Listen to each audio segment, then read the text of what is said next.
Thank you for tuning in or sticking with the Final Fantasy Randomizer Random Marathon Winter 2023.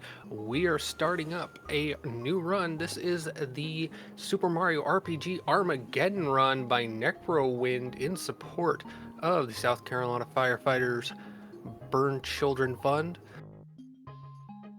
Let's get this round of applause. Necro, take it away. Good morning, afternoon, or evening, guys, wherever you guys are watching this phenomenal stream. It is my honor to be here today. I have several members of my family who are active firefighters and serve in the force. So, for their service, it is my pleasure to be here today to represent such a great cause. I will be joined today by my friend, co-commentator, and co-runner, not of this particular category, but of this game, Sonny Wrath 11. Thanks so much for being here, buddy. Wait, I run this game? Sometimes. Dude, no problem. You asked me about this a while back. We had talked about the potential of it happening, and well, here it is, and fresh off of a new PB for you too. Yeah, this is a game I genuinely never thought was going to be marathon safe. I didn't trust that the run could be done in a reasonable amount of time because the game was just exponentially more difficult than normal mode, which is what I've run for the past two Final Fantasy Randomizer marathons. So you guys will see a discernible difference in the hard mode marathon, but I will let Sonny take care of that. Oh yeah, and I mean there might be a couple jokes, couple memes along the way, but there's going to be significant differences between the normal mode run as well as between the normal mode run and the hard mode run. And they are absolutely necessary differences. So yeah, I mean, Necro, I'll let you put in your file name, count us down, and then we should be good. There was no file name that was chosen, correct? Or no file name that was donated for? Yeah, about that, I'm not sure. None that I can see. I don't. Alright, so I guess it's just going to be Go with the standard file name. Or actually, what do you got? I was thinking, because, you know, we got to give them the credit where the credit's due. Name the file after Doom or DK. DK got the project. Dark Kefka got the project started. Let's And do the. Let's see. I was about to say, you're hitting back twice. There you go. There we go. There we go. So just as yeah, go ahead. I was gonna say, a shout out to both Doomsday and Dark Kefka for making this absolutely amazing hack of SMRPG. Dark Kefka started it off, and then Doomsday came along in V8, picked it up, helped out, refined a lot of stuff, and it wouldn't be where it is today without both of their contributions to it. Drink to that. But yeah, count us down and we will get into this urn. All right, bro. I know you're worried about this, but you're gonna do well. So we'll kick this off in 3, 2, 1, go. All right. I hope you all like about 52 and a half seconds worth of cutscene. Because we start off with 52 and a half seconds of cutscene. This is the hard difficulty of SMRPG Armageddon. The last two runs that were showcased in the Final Fantasy Randomizer Marathons have been the normal difficulty. It is specifically 52 and a half seconds. I have timed this more times than I can count. That was 55 and a half. Or 55 and a half, yeah. But actually, in a different hack that I run, it's 52 and a half. because it actually cuts out 3 seconds. But even still. So, I mean, of course, one of the major differences between this and the classic Super Mario RPG is that Rosalina is in here. Another major difference. Holding down B to automatically advance text. Third major difference coming up in combat here shortly. Already we see a difference between normal and hard. These terrapins move a lot slower in normal mode than you saw them zooming about here in hard.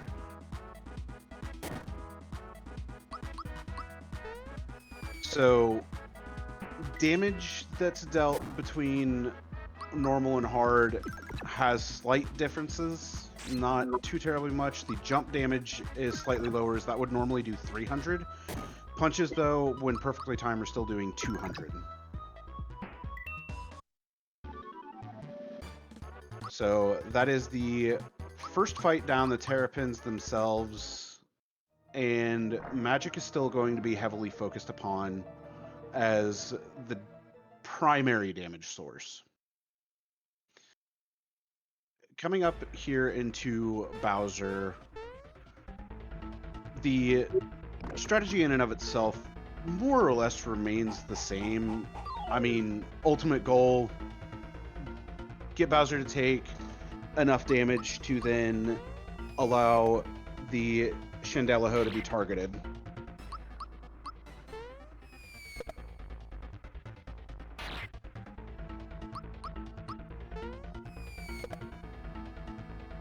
So 3 jumps allows the Chandelier to be targeted, but a maple syrup's going to have to be used here first.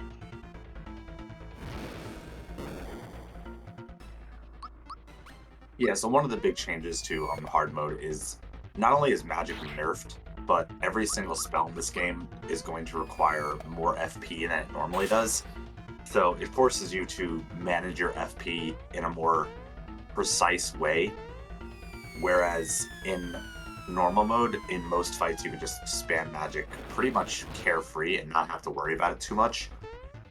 So now we have to actually, focus on preserving our FP, using it when we need to, bringing items when they're, when they're required. So a lot changes, but a lot remains the same. We're going to be heavily focused on magic, but as you might have noticed if you've seen my previous runs, is every enemy's damage will be doubled.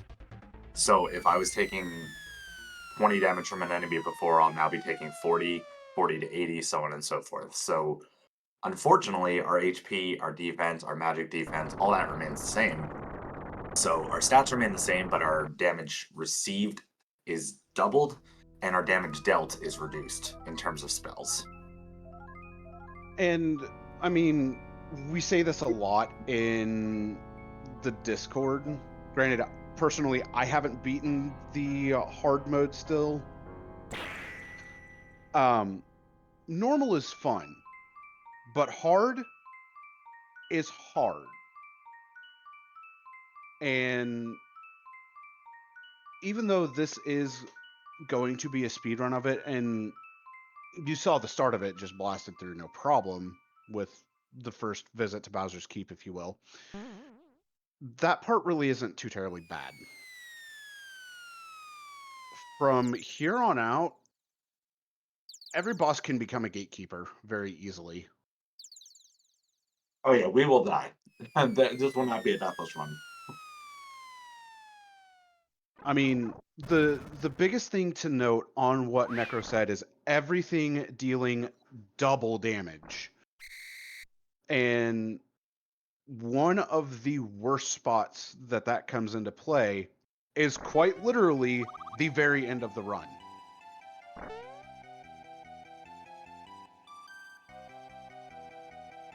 Yeah, my PB has this done deathless, but that was an anomaly. I'm not anticipating that happening again or ever again for that matter. That was just a really That was a ridiculous run. yeah, it was just really insane. Probably not something I could do again if you paid me to, but we're gonna see how many we can get through today. Yeah, because your PB, which is the current world record, was just an absurdly good run.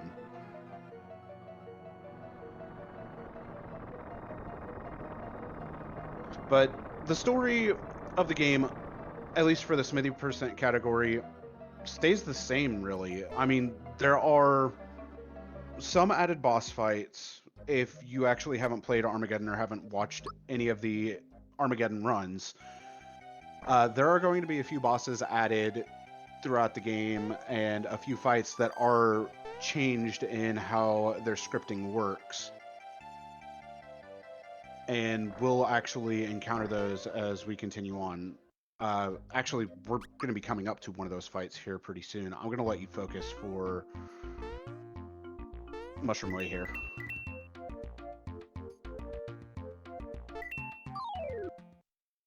Okay, with this encounter, running away from it is going to activate a bug. I'll explain the bug here in a little bit.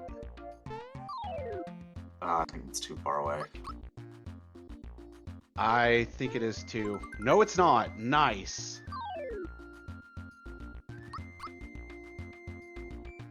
Okay.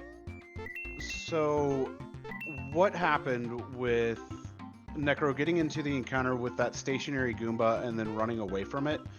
That is a scripted encounter. And there is a bug that takes a look at your number of frog coins and then however many frog coins you last had when you got into a battle. Because the battles that had been encountered up to that Goomba were scripted battles, they do not have any effect on this bug. But what happens is the pointer for the frog coins references the last number of frog coins you had, which, with this being a fresh run, is going to point to the maximum number, 255. Therefore, adding 255 to however many frog coins you have. Hammer Bro fight, it's going to be jumps all the way after using the Hyper Shroom. That is one of the major differences here. Surviving with 2 HP after blocking everything. Necro, that was clean. Thank you, brother. And defending on the Hammer Time turn, if I remember correctly, is absolutely vital, as otherwise you just get destroyed. Yeah, that's a mandatory block. You will. So defense. So the defend command was incredibly buffed in this game. So when you defend, which is something you just don't do in vanilla ever, is it will automatically quarter, so reduce by 75% any damage that you would take. So when you can defend in combination with blocking. So if you defend and block an attack, you'll reduce the total output of that damage by 1/16. So in the case of that Hammer Time attack, I perfect blocked it and I defended it and took 58 damage. So normally that would be dealing, 800 something, like a sizable amount more. It would be dealing around 800 and change damage, and I only go into that fight with 350 HP. So yeah, like that's a huge point to look at for the strategy going into these fights. Is there are actions that are going to be taken, such as defending on turns, that are going to be absolutely vital for survival. And something else to note between normal mode and hard mode is that the hidden chests have been moved about between normal mode and hard mode, and their contents, if I'm remembering correctly, Necro, are different between the two modes to an extent. The contents are the same with the exception of one chest I get, but their locations have been put into much more difficult platforming tricks. So an example here, the Energizer used to be in the corner of this next room. Now I have to jump off the stairs and kind of make a little, I don't want to say tricky jump, that one's not one of the harder ones, but kind of like a little bit of a weave off the stairs to catch. So if you hover directly above that chest, like this chest that you're about to see, if you hover directly above it and try to jump into it, you can't hit it. You need to actually jump off the stairs in order to hit it. And that's because it is raised up slightly higher than normal. Right. Now, coming up to Mallow. Normally, what we would do is we would actually end up skipping Mallow and going straight to the shop and then coming back and talking to him.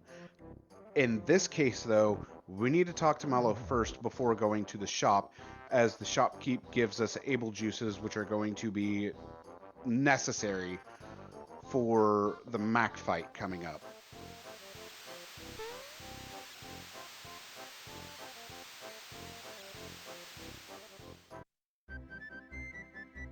Also, there is a slight difference that was implemented that,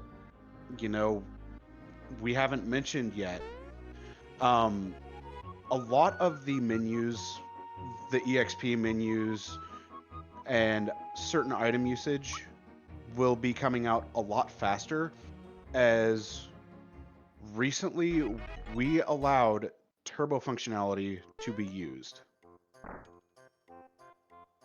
So it is similar to that of the vanilla game speedrun rules in the respect of turbo functionality is usable.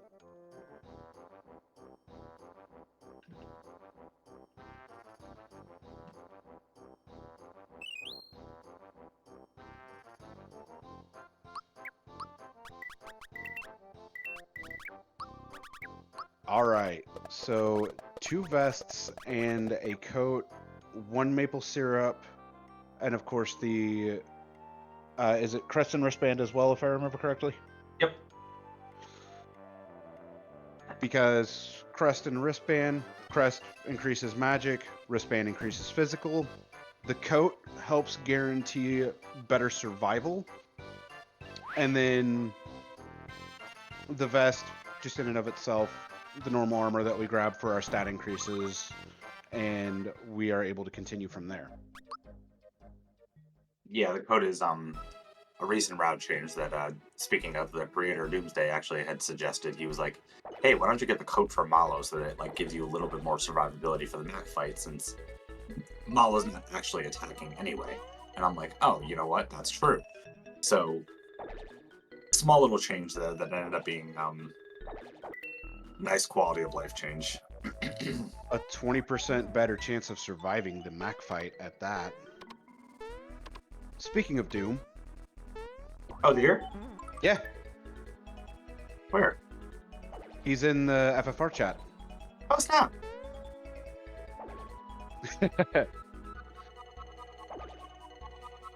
Yeah. Doom, to give you a heads up, we ended up naming the file after you and DK. Hey, the game file is Doom DK. 2, 3, 4, 5, 6. Yeah, I'm gonna let you count. 7, 13, 14, 15, 16, 17. Perfect star. So yeah, one of the big changes to hard mode you're about to see right here. Croc will be zooming, and you're gonna see that in 1 second. I mean, to be fair, the Terrapins were also zooming too in Bowser's Keep. Croc will be big zooming. Croc will be super zooming. So watch this. And gone. Can't even reach him over there. Oh.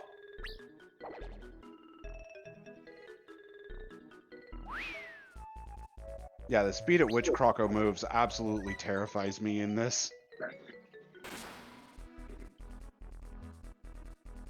He's just like, yeah, we gonna go fast.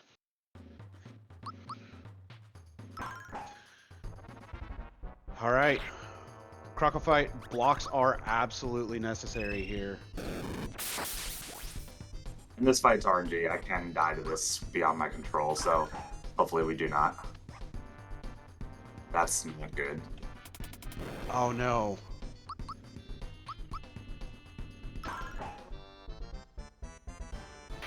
All of them. Actually, all of them. In the case of hard mode, perfect blocks are really necessary. I mean, as we mentioned earlier, everything is doing 2x damage. Don't hit Mario.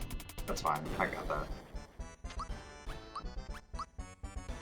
Oh yeah, you did grab the refresh room. Good, good. I totally forgot you grabbed the refresh room. Okay. Nice. Great job making it through Croco. One thing that I didn't mention during that Croco fight is there are 3 different bombs that he can use. We saw 2 of them with Mute and Sleepy bombs. The third one being Poison Bomb. Preferably Mute Bomb on Mario is what we'd like to see.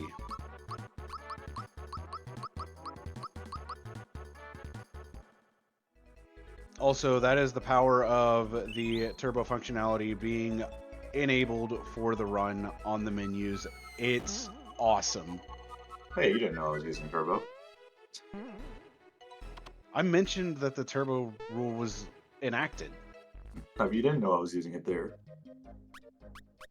I know you were using turbo because I know you're mashing well enough. Jerk. How many times have we run together, my dude? The call-outs. Yeah, but you're still following the rules of the game. Now I am. So yeah, after defeating Croco, Mushroom Kingdom is now taken over by Mac, and this fight is going to be a very difficult fight, and one that I'm going to be quiet for so Necro can concentrate. But the TLDR is that everything needs to be perfectly blocked. Instead of actually taking out 2 bodyguards and then focusing down Mac, all 4 bodyguards are going to be taken out before Mac gets focused down, as that will then allow Mario to just wail into Mac as a whole.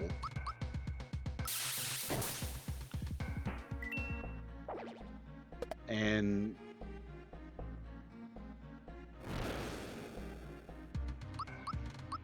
yeah, we are doing hard mode and a marathon. Necro is a very brave soul, but one that I have faith in to get this done. But after saving Toad here, there's going to be one other item grabbed. Peach's question mark, question mark, question mark. And earlier with talking to Daisy, the Zap Punch was grabbed, which is a lightning elemental weapon. You're going to see elemental based weapons show up here and there throughout the run, and they are quite handy.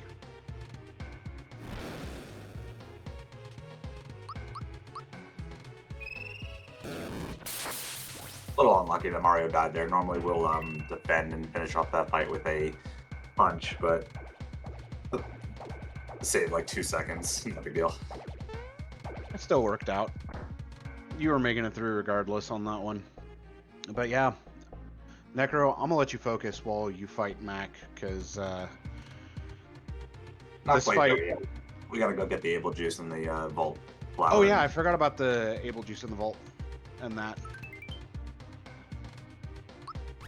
Thank you, because I had completely forgotten about that. And there's one of the recommendations that was made by Doom with the coat actually going to be coming into play.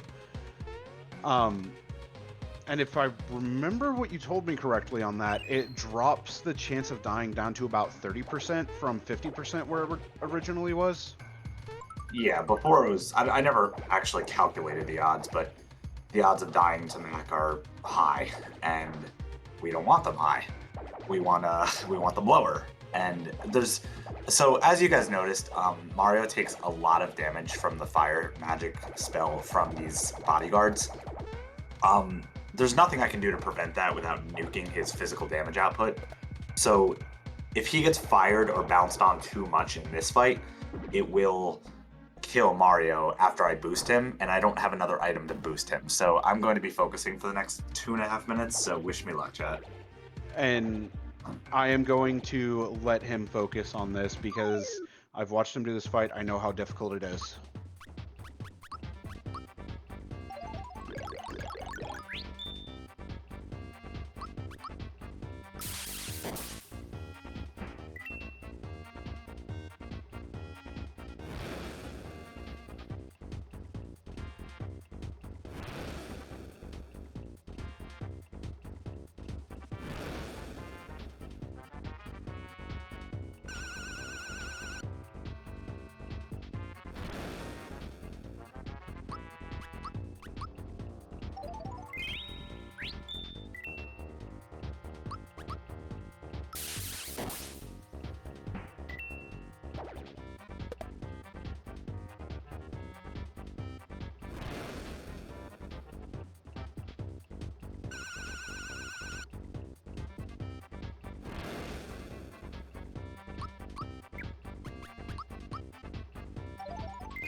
Nice job on the bodyguards, Necro.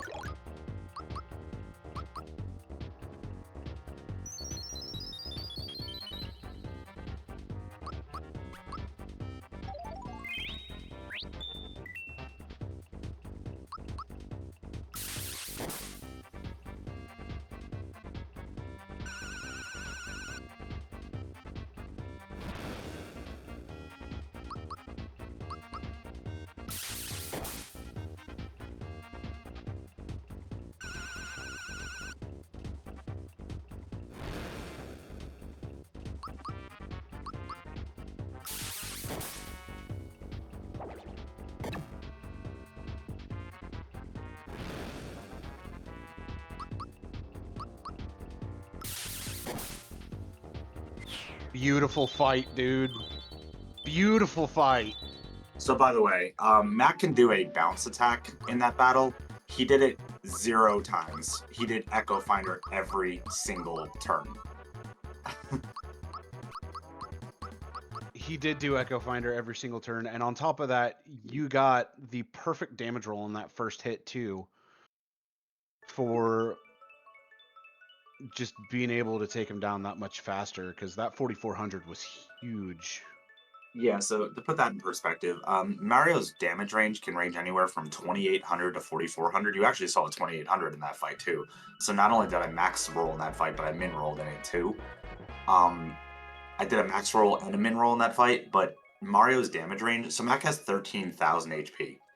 Mario's damage range needs to do anywhere from whatever 13,000 divided by 4 is. He needs to do roughly that amount of damage, which comes out to 3250. Yep. So on average, he needs to hit 3250 on all 4 attacks. So if I hit a 4400 like I did, or some damage range that's high, I'll be able to kill him in the turns before he unleashes another sword rain, which I cannot survive.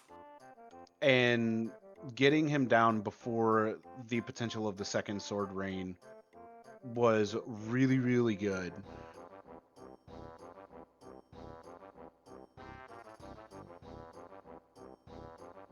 Thank you, Retrofile. I appreciate that. Yeah, it's comes down to a lot of practice.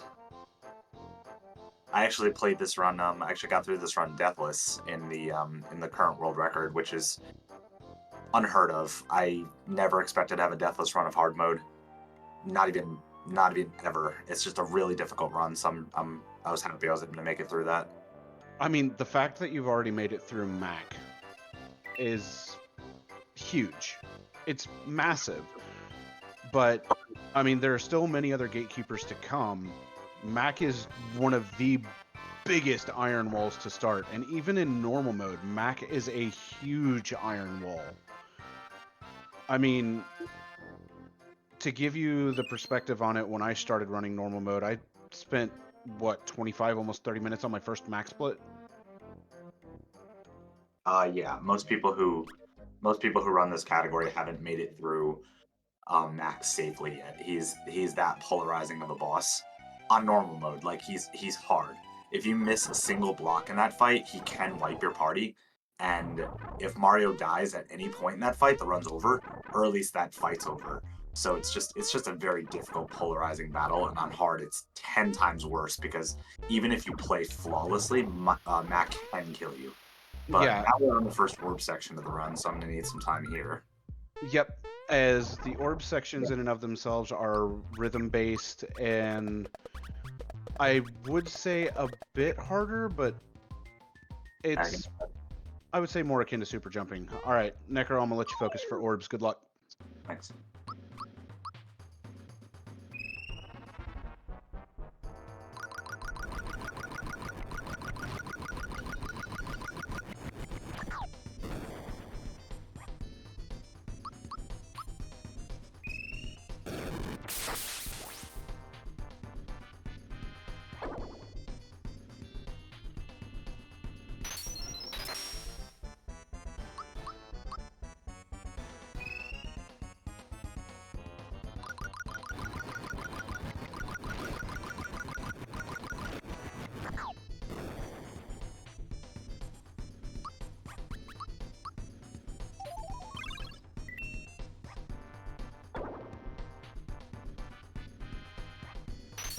Yeah, that's GG's.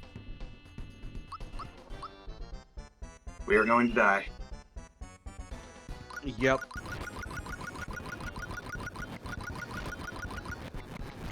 Malo getting attacked 4 times in a row there is pretty much the lose condition of this fight. I'm pretty sure I can't win from here. I'm going to try, but I don't think I can.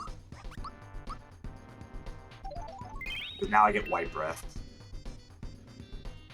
And White Breath will put the party to sleep.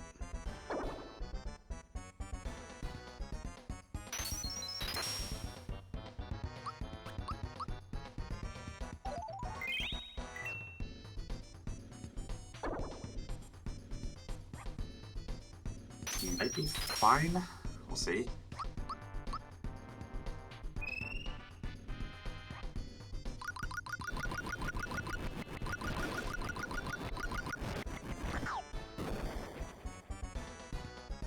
Should be fine. I think we actually. I think you've got this. Because you're sitting at what, 10K?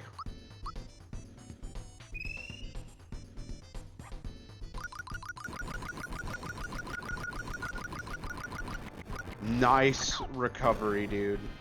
I think that's it. That's it. Nice recovery.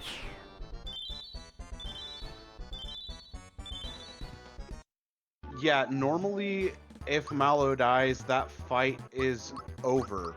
But in this case, with Necro going straight into the very impromptu backup, that was huge, dude. I just didn't want to die. I was like, I think I can save this. I was like, I don't want to die. So we actually managed to get through that, which is nice. I mean, it just shows that there's a backup for it. Yeah, so normally the fight goes actually pretty simple. So as far as orbs are concerned, you actually need to have really good rhythm to do them perfectly. I actually didn't get any perfect orbs on that time because they're not easy to do. But basically orbs are a rhythm-based thing that you have to tap the button every like X frames. I don't know the exact number of frames, but you have to be pretty consistent in order to get the orbs done. So the way that fight works is you need to do 4 fire orbs into a shocker from Malo, into a maple syrup to heal their magic. Because the perfect orb does around like 2,700, so 4 of those is 10,800. So Balone would live, and you have to shocker him twice. So basically, in order to do that fight flawlessly, it's 4 fire orbs near perfect, and then 2 shockers will usually wrap up the fight, and we'll never see White Breath, ever. That's the ideal way that fight's supposed to go. It didn't, because Balone decided to 1 in 16 kill Malo. The only way he dies there is if Malo takes all 4 attacks, which he did. So that was the worst possible luck, but we still managed to get through it, so... Whew. and it was still really, really well done.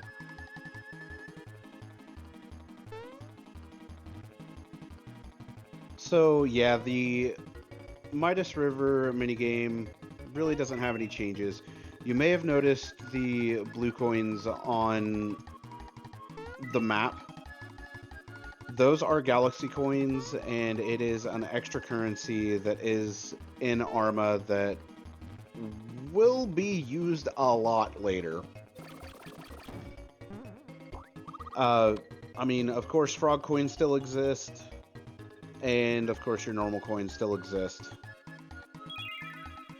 But we're about to head into Tadpole Pond and get some more story exposition.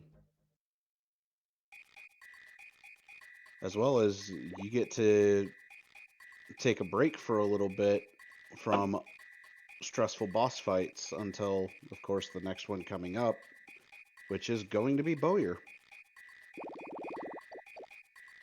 Another fight that I'm going to have to let you focus on because orbs are beyond huge in that.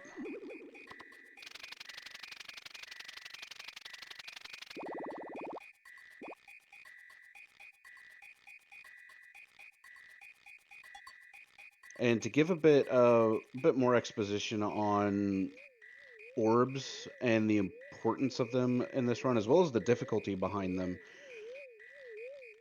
I think you could have only dropped, what, a grand total of 2 orbs in order to get that perfect fight, or was it 4? I don't entirely remember off the top of my head. For Belome, I don't know. It's not a lot. For normal mode, it's 2 total. For hard, it's like I think probably like 4 or 5 out of all 4 of them. Okay. And just the amount of significance they have increases, especially here in the early game, as you know, there are 5 or 6. Is it 5 bosses? No, it's 6 bosses that we really have to worry about orbs on.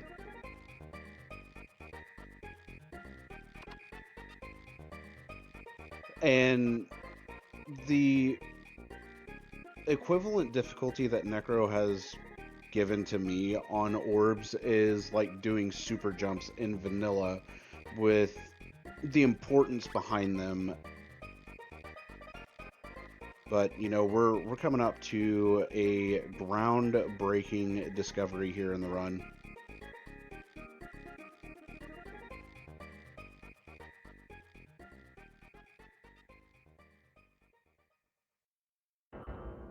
Dude, Necro, I didn't know Mala's not a tadpole. Rip.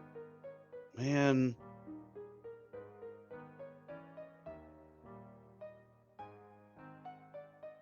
I don't think this run is marathon safe.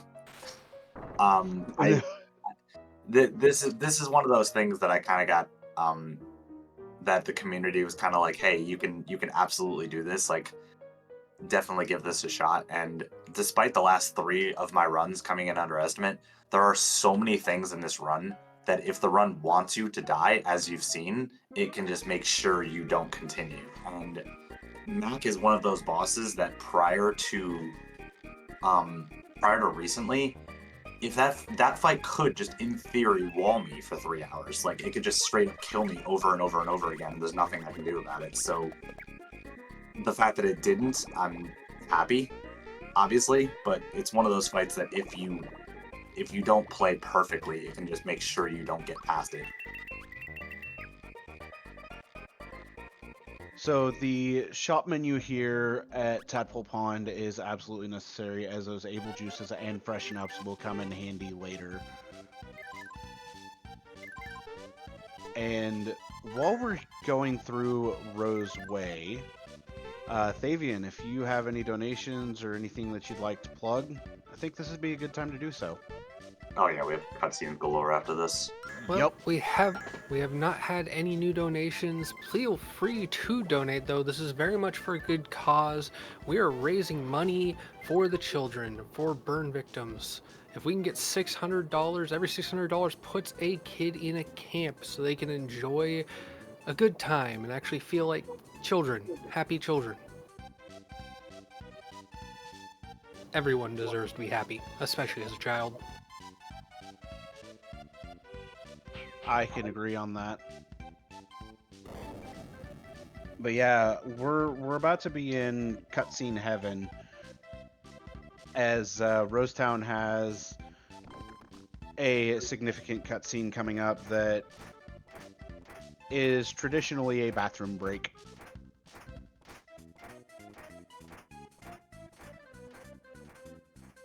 And that would be the Geno cutscene in and of itself.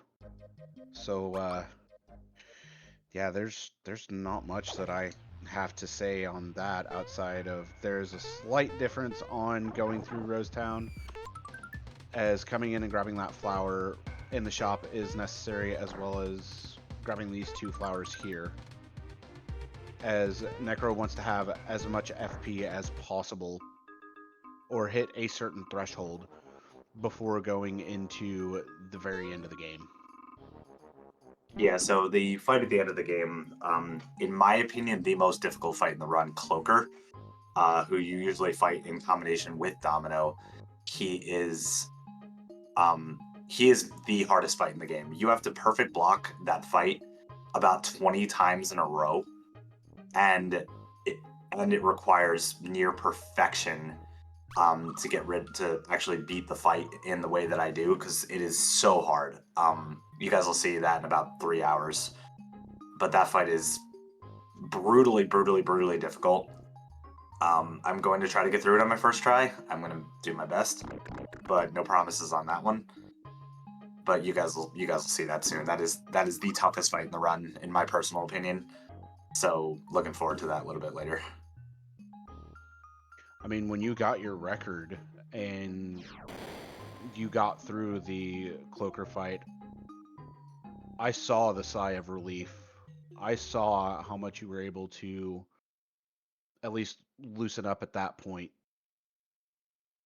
and then have to tighten it back up going into factory proper.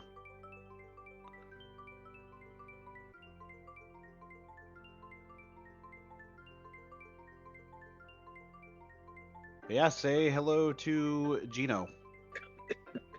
As you know, we see him get questionably punched there with the shooting star shot.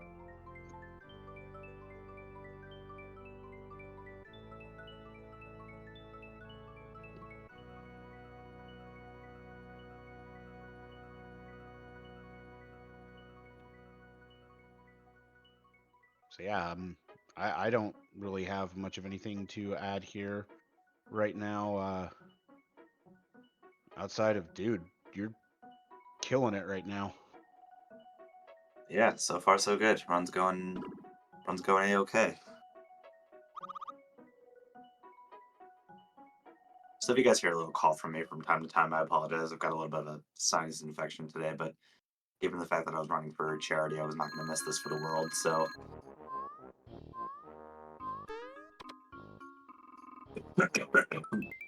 Not to mention, you and I have been talking about this for a while anyway, and trying to get ready for it. I knew you wouldn't want to miss this for anything.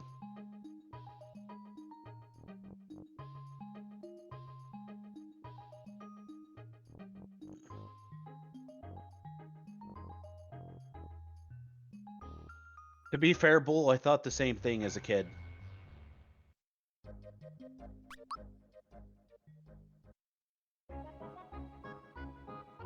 All right, welcome to the Forest Maze. I mean, basically at this point, we're going to be looking at going to the end of the maze in order to get Geno and go fight Bowyer. As I mentioned earlier with the Bowyer fight, the orbs are going to be just huge coming up. Stopping in the stump to grab the flower is very big, as that is, what, 3 FP as well? Because I know, is it 2? yeah, that one's Okay. good. I couldn't remember if that one was 2 or 3.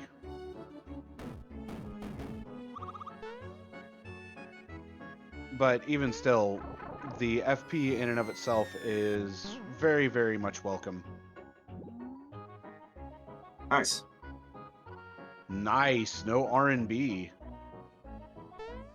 Now, we call skipping both of those Bs there R&B because if you just go for it, it is very much RNG as to whether or not you can skip the encounters.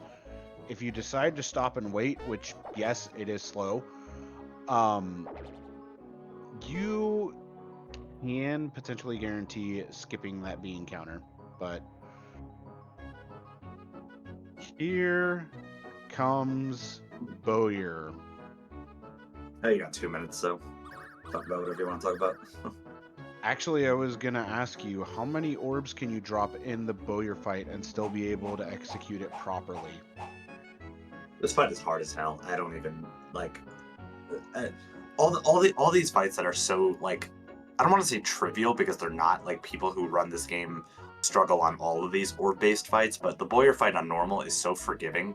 You can get away with a lot of like drops and be pretty much relatively consistent to get through him.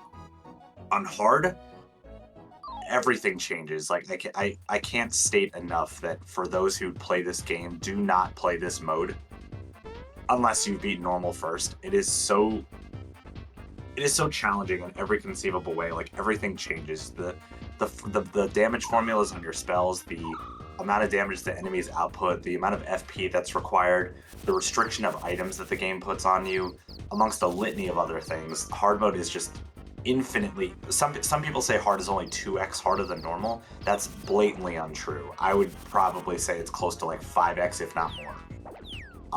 Just because there's so many different variables that make hard mode more challenging, and the speedrun is super evident of that everything in this run is tough. Everything in this run can kill you. The fact I haven't died yet is a gosh darn miracle. But it's not over yet. We're approaching another one of the more challenging bosses. So, Sonny, wish me luck, my brother. Yeah, good luck, and I would agree with the 5x harder at minimum on this. You got this. Your orbs are going to be great.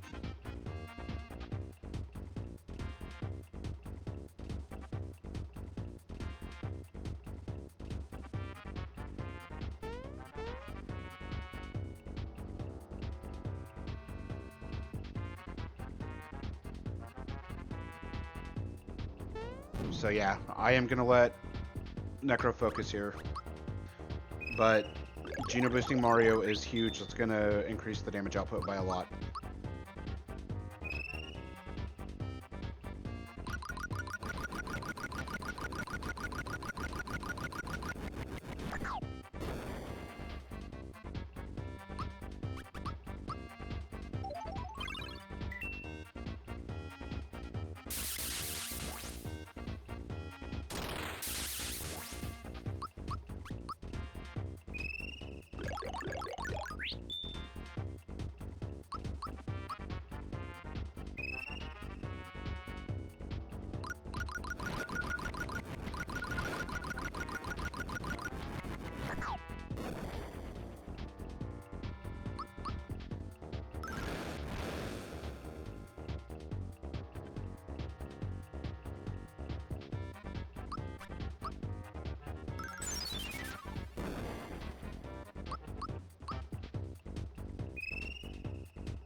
Very close. You were just short there on Bowyer. So Malo underdamaged Bowyer. So the only way you can get the perfect sequence of this fight is you need to get really good orbs, and, like, as if that's not enough, you need to get good damage ranges on Malo, and my damage ranges were horrible. He hit for 2300 and 2100. He could hit anywhere up to 3700, so the luck was just very bad there. But deathless still, so. And that's the thing that matters, and that's why I went quiet, so you could focus on this fight. Because, I mean, having run the normal category myself, and knowing how hard it is to do orbs, especially while somebody is talking, it's more for the respect of Necro. And on top of this, hard mode, I mean, you've got the 2x damage multiplier from normal mode that you're taking, and of course the difference in the damage formula that was mentioned earlier. It makes it a lot harder to where you have to pay more attention to everything that's going on. So I probably, if you guys want to like go back and check how much damage I did with the 3 fire orbs and the 2 flame staffs, it was probably like 30,000 or 31,000.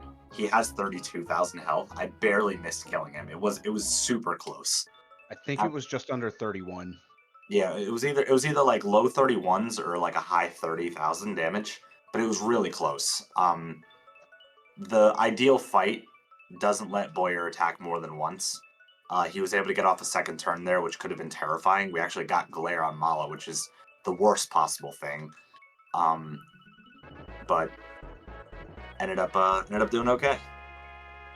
Yeah, it was still well done. But that is 2 star pieces down already, and you're on a pretty good pace as it stands, dude. Like, and you've had some super clutch moments already, which have been fantastic. Staying alive against Balome was amazing, to say the least. This fight, even though it could have spiraled out of control, instead it went super well. All right. Mandatory revisit here to talk to Gaz and actually get Gino a pretty good weapon, especially here in the early-ish game. This is going to be the Spark Shot, if I remember correctly. Yeah, so we pick up the Spark Shot. This is useful for a lot of fights. This is useful for the Axum Black and Yellow fight, which is a Armageddon exclusive. This is helpful for the booster fight. This is helpful for the cake fight, and it is helpful for Zombone if and when I need to use Geno Beam for that fight. Sometimes I do, sometimes I don't. It depends on how that fight goes. So this weapon is extremely, extremely helpful for multiple things. We don't get it in normal mode because Mario just does so much damage. I just don't need to ever use Geno. But and the damage Geno does for the Axum Black fight is plenty already, so we don't actually need him. But on hard, we need it. And now we're into Moleville, where there's going to be another shopping trip in order to update our gear to be proper, as well as pick up some extra maple syrups.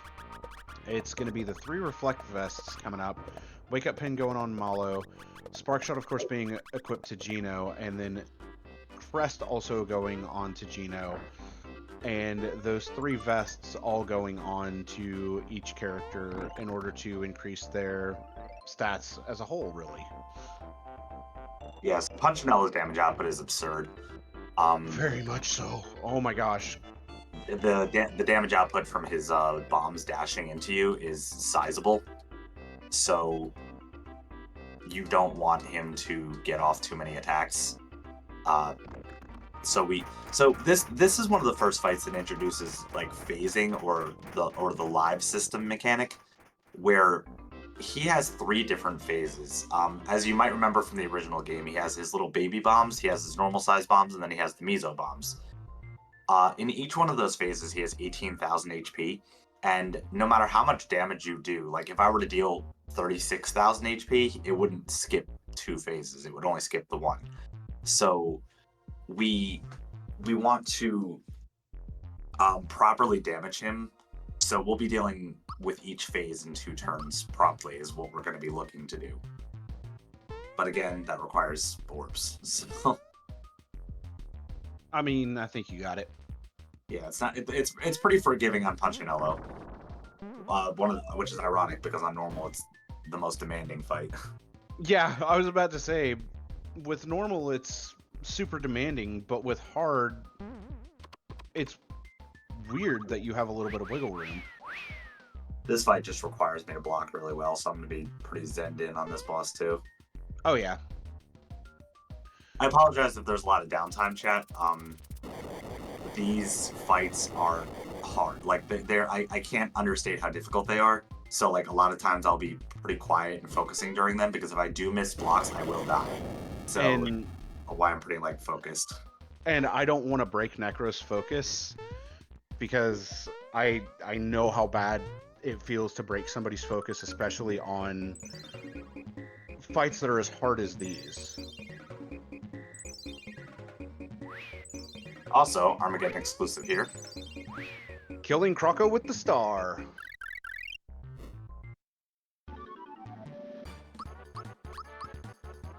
Something that I still absolutely love that we have the ability to do.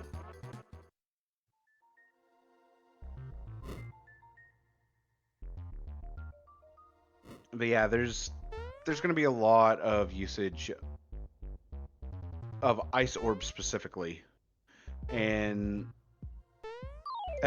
as Doom has responded to with the lack of grinding, amazing retrophile TV, yeah, and Arma, all of the experience really comes from the bosses.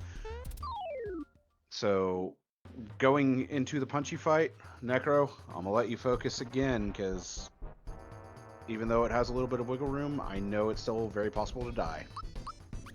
Thanks, brother.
That's it.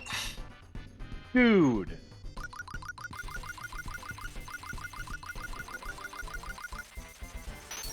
Whew. Dude. Nice.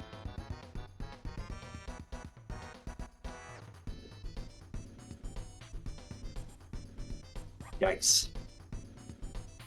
But yeah, that I mean, you dropped a few orbs, and that actually allows how much wiggle room there is to be shown, because every single one of your orbs was doing at least 11k, and as you mentioned earlier, each phase being 18k per phase. Sure, we're over damaging by 4 to 5,000, but even still, it's better to over damage than under damage in this case.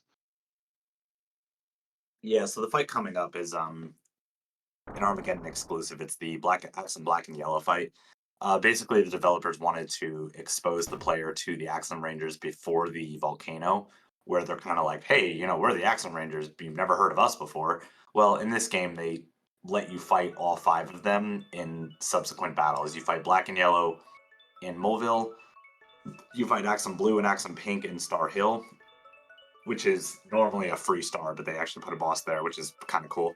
And then Axum Red in Land's End. Land's End, on the So way to Monstro Town, where normally you would go through Belome Temple. right. So they let you see the Axum Rangers and kind of like get a feel for them before the team fight, the fight with all 5 of them, which is awesome because that fight is one of the craziest fights in the game. Probably on hard mode, like up there, like top 5. But this fight is the first and only fight that requires perfect orbs in order to kill Axum Yellow on turn 1. So we are going to try to get that. If we don't, it's not the end of the world, but hopefully we'll be able to make it through it okay. So here we go. And I'm gonna let you focus again, because I know how hard it is to get a perfect orb.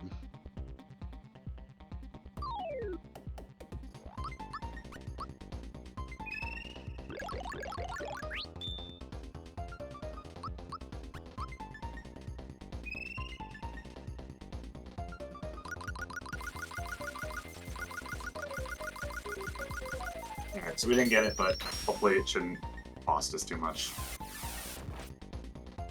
That was a 2-drop, wasn't it?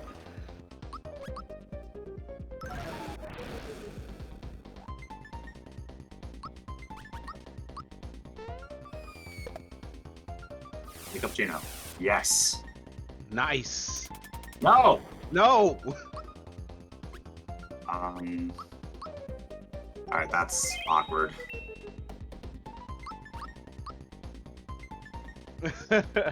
That was unfortunate, is what that was. Yeah, it was very unlucky.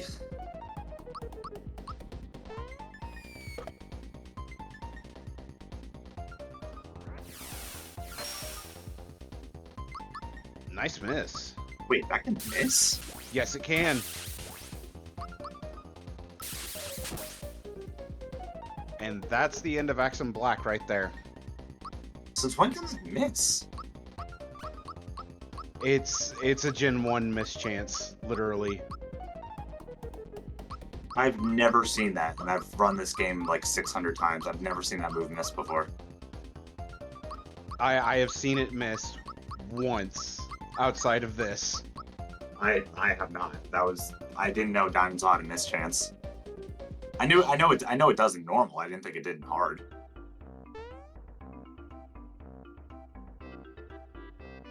Yeah, it's accurate. Yeah, Doom given the facts. Is it really? Is that an actual thing? Yes. Wow, I learned something new every day. I never knew that was a thing. All right. Also, by the way, still deathless. Exactly. All right. For those of you in chat, if Necro gets a sub 2 minecart, y'all gotta donate. Your wallets are probably fine. I'm not good at this. I'm pretty good at this, but not that good. I was about to say, spoiler alert, he's okay at it.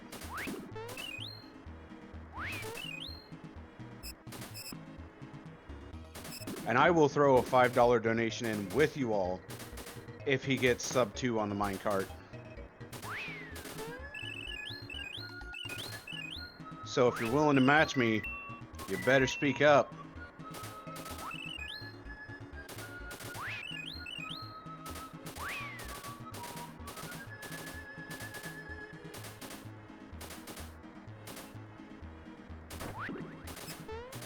Looking pretty good right now, dude.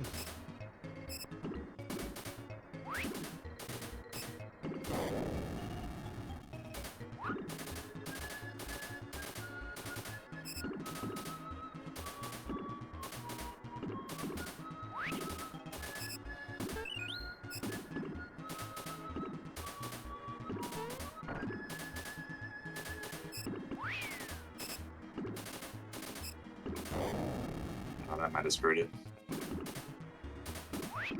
Maybe? I don't think you can get 2 skips in sub 2.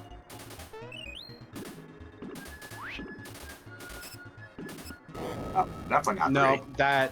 that screwed it. Yeah, I'm not the best at minecart. That's not my forte.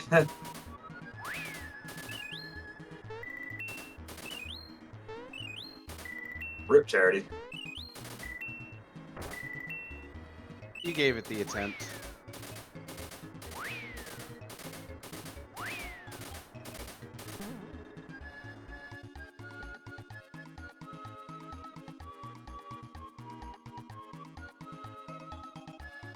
I mean, even still, like, you were close to it.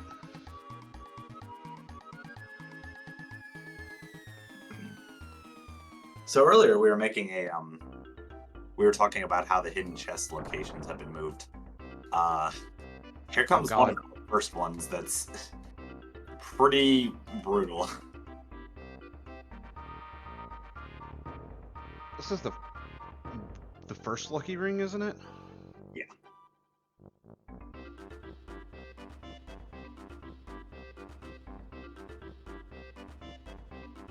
I'm genuinely, I don't have my splits up. I'm genuinely curious where I am in like terms of my PB right now. I know I'm behind. I just don't know like. I mean, end of this cutscene happened at 102.58.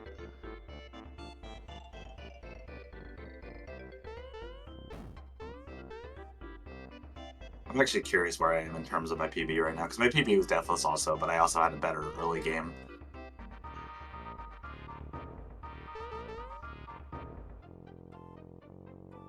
I'm not sure where you are in terms of your PB right now.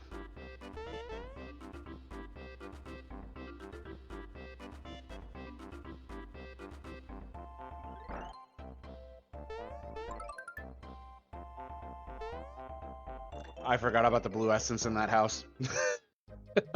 I truly did. All right, here we go. Good luck.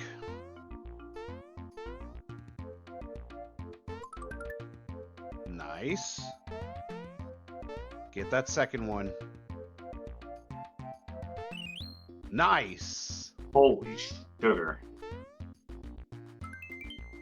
That was really good, dude.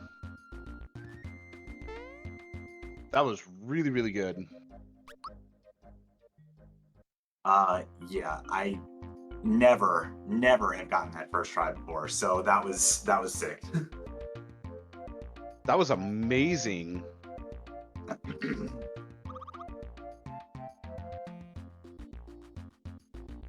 I'll tell you where you're at on the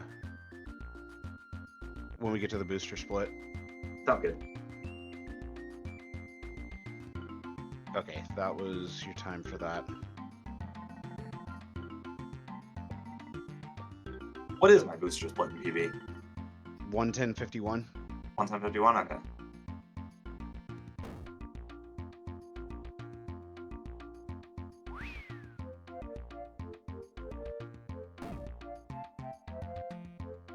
Alright, so do you want to talk about tower? Oh gosh.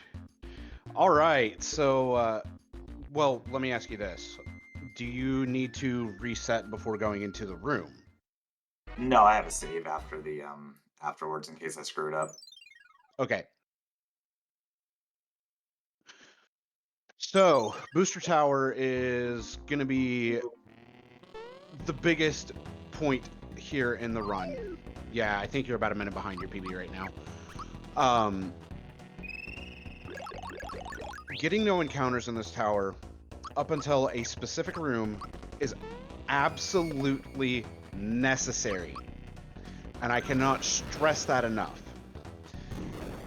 The reason it is absolutely necessary is because Necro is going to be doing the frog coin glitch 2 more times.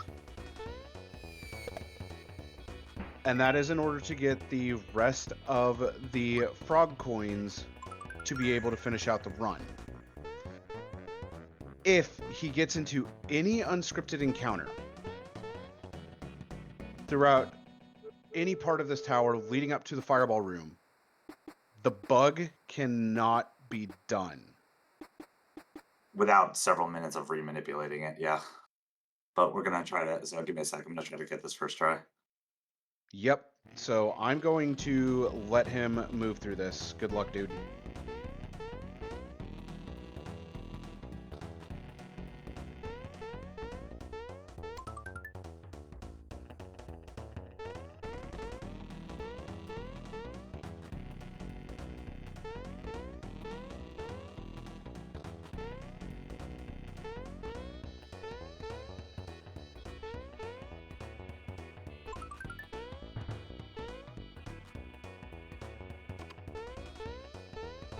And the run lives. Let's go! Yo! Yo! So, dropping back down into this room is necessary as there is a frog coin in a chest, and that allows the bug to be rearmed and executed again here in just a moment.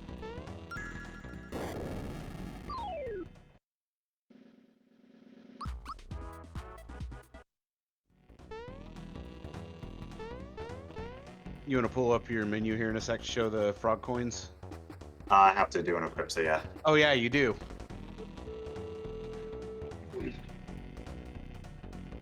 You guys will see, it'll come up real fast. So, Dude, that tower movement was a chef's kiss. So yeah, you'll notice the amount of frog coins Necro has is up to 787. 767. Or 767. I read it as 787. It would be 7... It should be 767, otherwise I screwed Yeah. something up. No, it's 767. I read it as 787.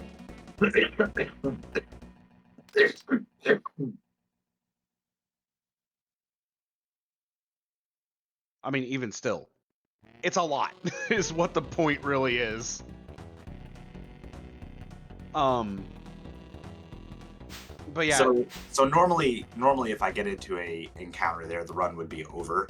But I had a save at that save point in that one room afterwards, so that I have, for marathon safety, I could obviously continue the run. It wouldn't be PB viable, wouldn't be world record viable anymore. But we're doing this for charity, so it doesn't matter. And I mean, like I said, your tower movement was a chef's kiss, dude. That was amazing movement. Thanks, buddy. You make me blush. I mean, you had the same thing to say about my last booster tower movement, and that was probably the best booster tower I've had.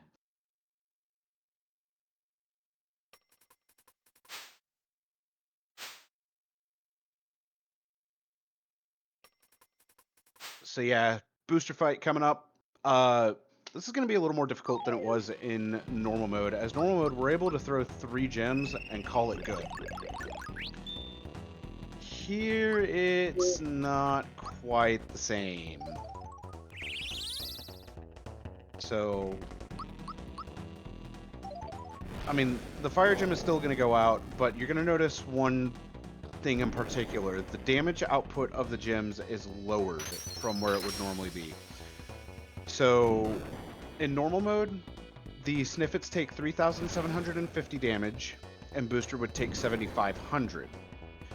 But those values have been lowered. If a gem is neutral on resistances and weaknesses,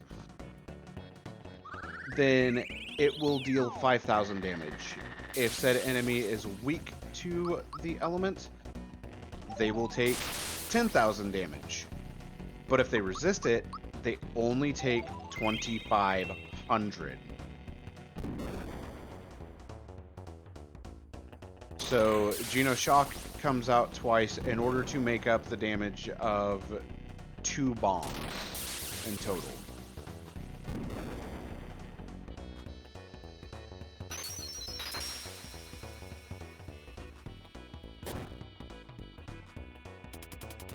Perfect fight. Really, really nice fight, dude.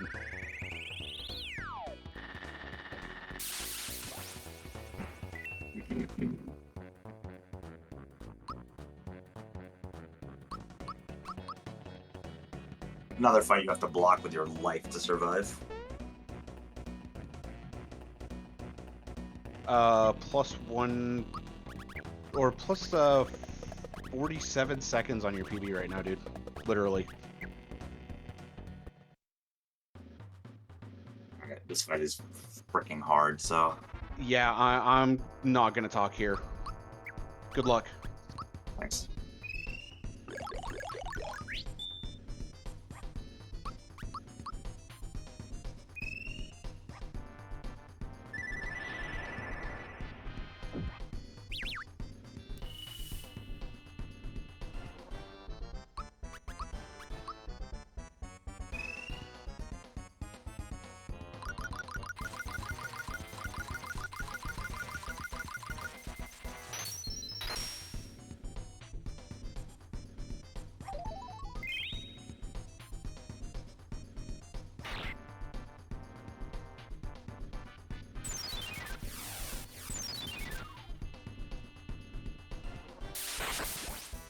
Really, dude?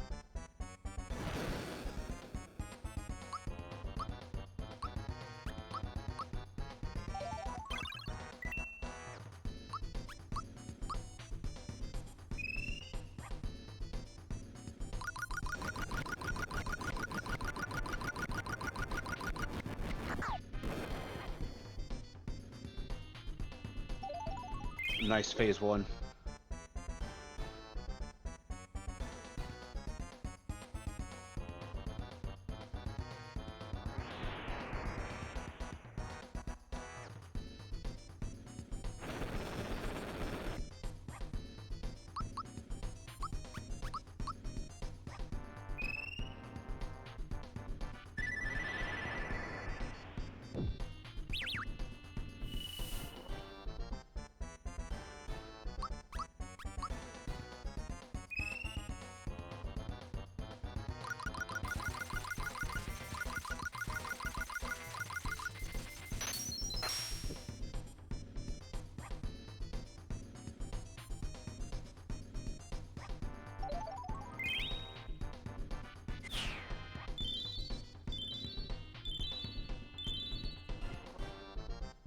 Oh, thank God.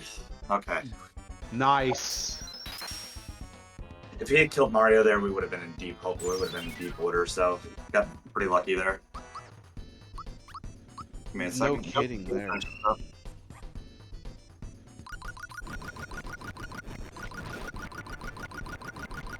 And that's it. Oh my God. Necro. Oh. Dude, come on.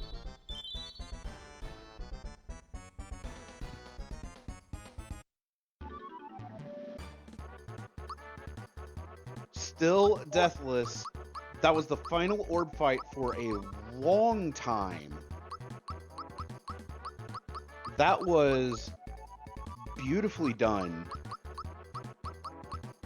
And if I had broke your concentration there at all, especially on that fight, I would have felt so bad, dude, and you know that.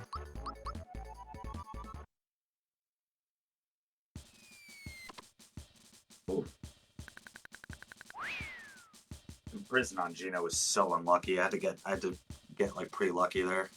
Yeah, you're 44 seconds behind your PB right now, dude. Like, you're in striking distance of it.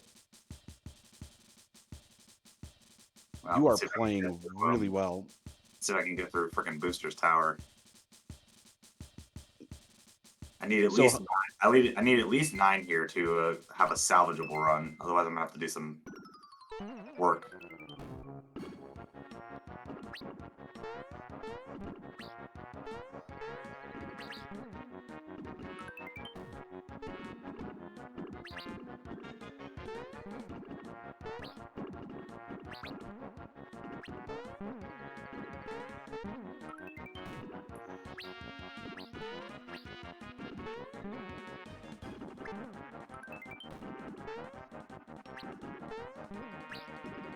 So that's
That's 14, I think.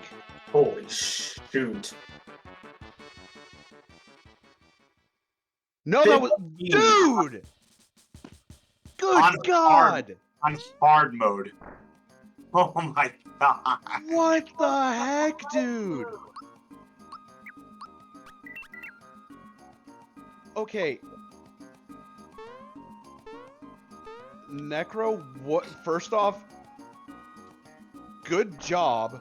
Jesus. Second off, what even was that hill, my guy?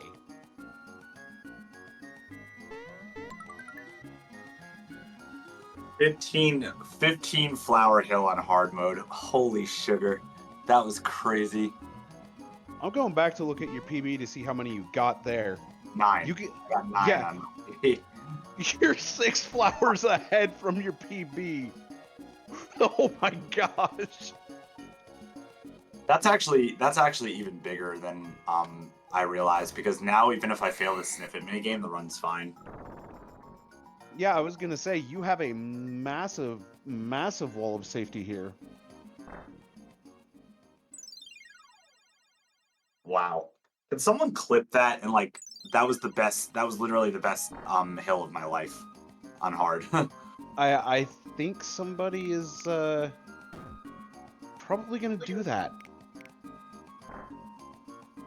And even still, like, your run's gonna be uploaded more than likely uploaded anyway. Good lord, dude. That was crazy. I can't even. I don't even have words for that. I mean, okay. The best words I have is, you all saw how fast those barrels came down. And on top of that, having to either jump on the Sniffet's heads and or dodge the Sniffets makes it that much harder. It's so to give you guys perspective of what I was actually doing, if you jump right before the barrels hit you, I don't know the framing time window, but it's small. Like right as the barrel's about to hit Mario, if you jump, you'll get a bounce off of the barrel, and I used that trick like probably 6 or 7 different times. So that was wild. But here we go, Sniffet Chase. Good start. just get test Sniffets. Forehead. Wow. I was kidding. Wow. 20 flowers between hill and this, dude. You're sitting pretty. Well, let's get through cake first before we get too excited.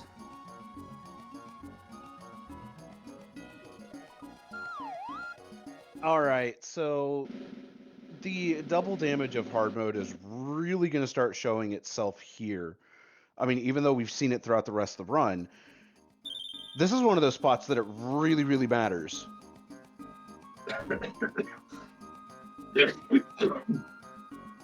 And by really, really matters, I mean, if he dies to cake, he dies to cake. Normally, a death would respawn you at a set point, but... Oh, crap. I didn't save for this. Uh-oh. You'll be fine. I have faith in you. And that's where I was going to finish that statement I was making at, is I have faith in your execution. I have faith that you're going to be fine.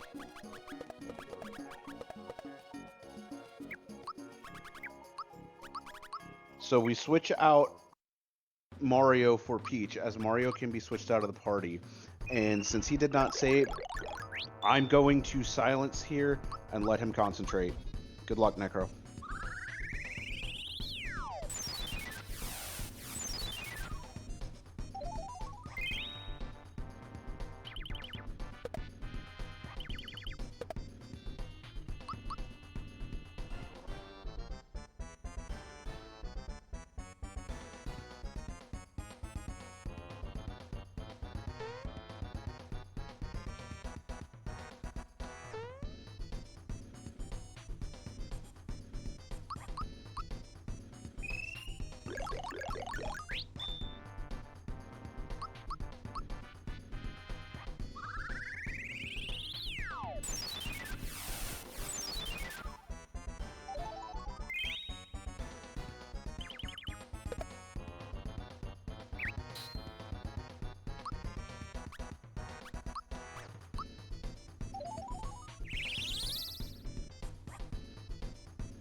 Oh, while the cutscene's going, blue essence gives status immunity, so that is actually very good to use,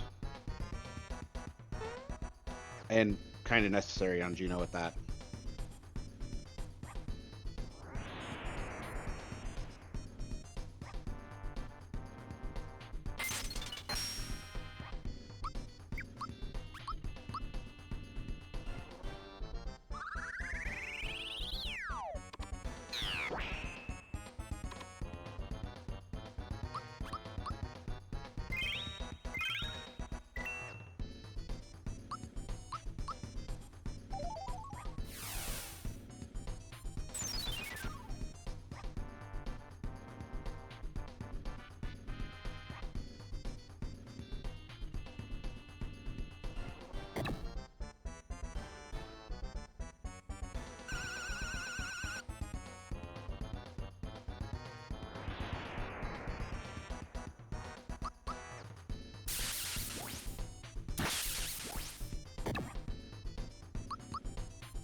Oh my god. Dude, come on. Deathless through the first, really, third of the game. You are on fire right now.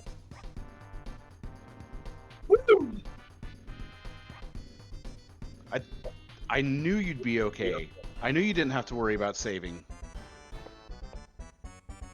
So why I was like super paranoid there is if I died, my marathon would have been over. I don't have a save here at K because I forgot. And it would have bumped me back to the last time I had a save, which was probably like an hour ago. So we could not die there. That was a mandatory win. But that is the last time in the run that can happen. So my apologies, FFR. I should not have done that. That was stupid of me. But we're chilling. I mean, an hour ago, you technically had the save in Booster Tower. Oh, true.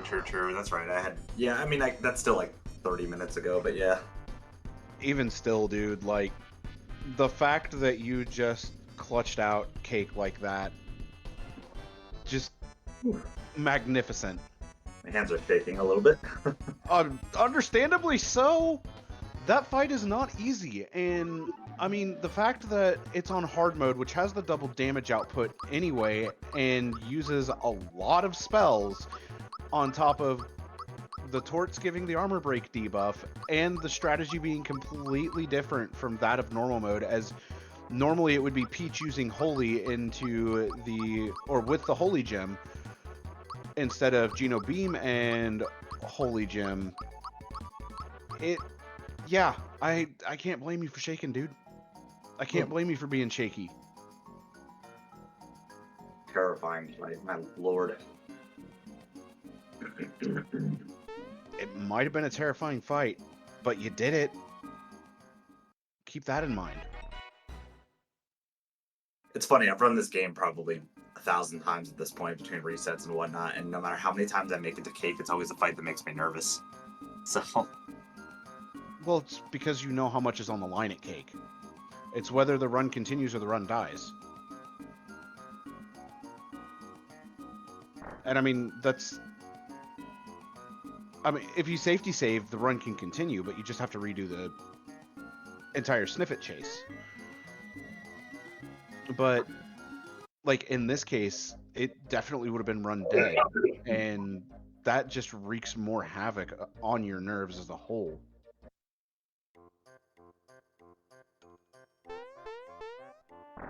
Well, Chad, if you have any questions, we have about 4 minutes where nothing's going to happen here, so feel free to ask away.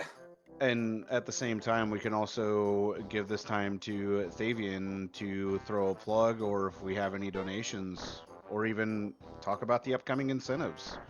So, Thavian, the floor is yours, my friend. Well, we still have no more donations. So much in awe of your race. No one has put money into the pot.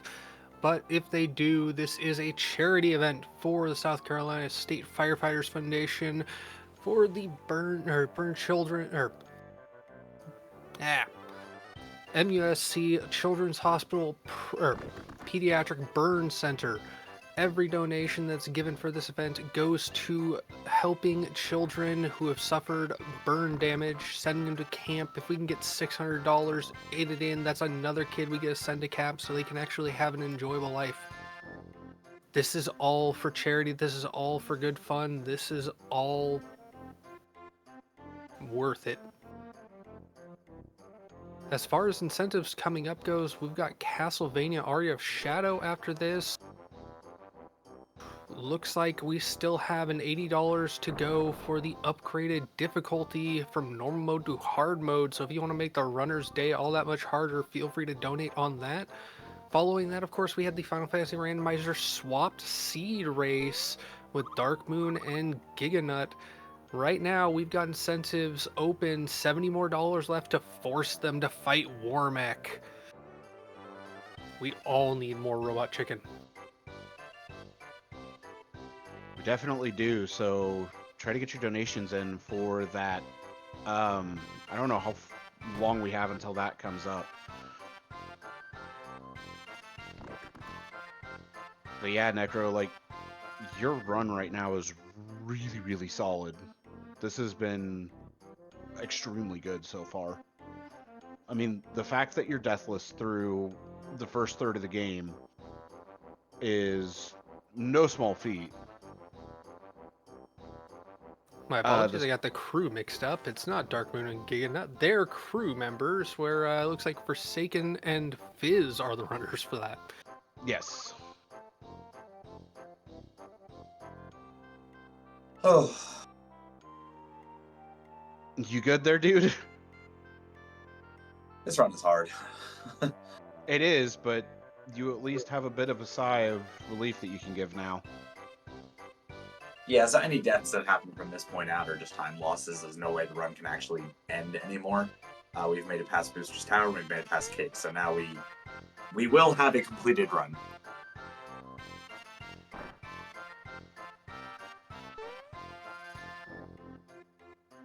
I was halfway tempted to donate to make you cut her in half, and then I decided this run is actually really, really good right now. And if it happens to get record, which, I mean, is not out of the question. Hey, shush. I'm already nervous. I know you are. I'm not saying you're ahead, because you're like... Ixnay on the record,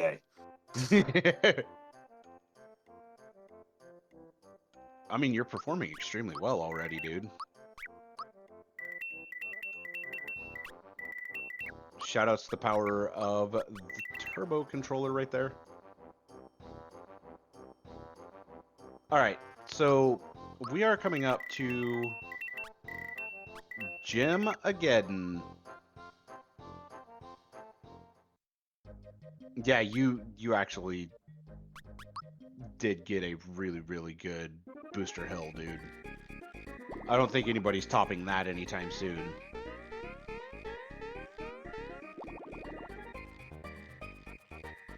So, okay. The gems are going to become very useful here. Although, because their damage has been reduced from that of normal, not everything is going to solely be gem-based. So it's just something to keep in mind as we continue on through.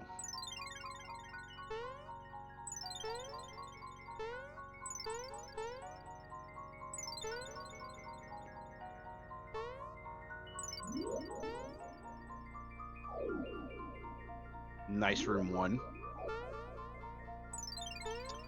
Alright, so Doom, I'm going to use the analogy that you gave me back in the day for these Sackets movement, because that helped me understand how to dodge them extremely well compared to how I used to do it in this.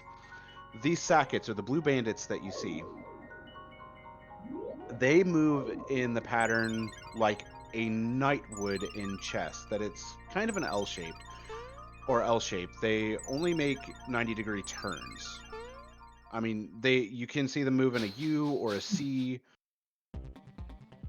something like that, but it's always going to be a 90-degree turn, and you can actually make use of that movement pattern to avoid them.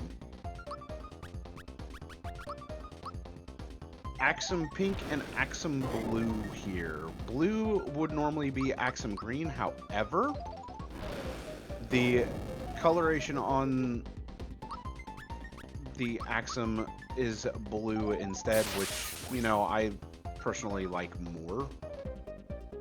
And there goes blue after the Thunder Gem goes out. The two Fire Gems getting a lot of damage to go out there, and Spark Shot should finish up the job. And that's Axum Pink, as well as the first real look at what gems are capable of. Mario's going to get a ton of EXP here. And I do mean a ton. Well, the party's leveling up. Let me cut in and say thank you to Velik with the $30 donation. Go for the War Mech. Right?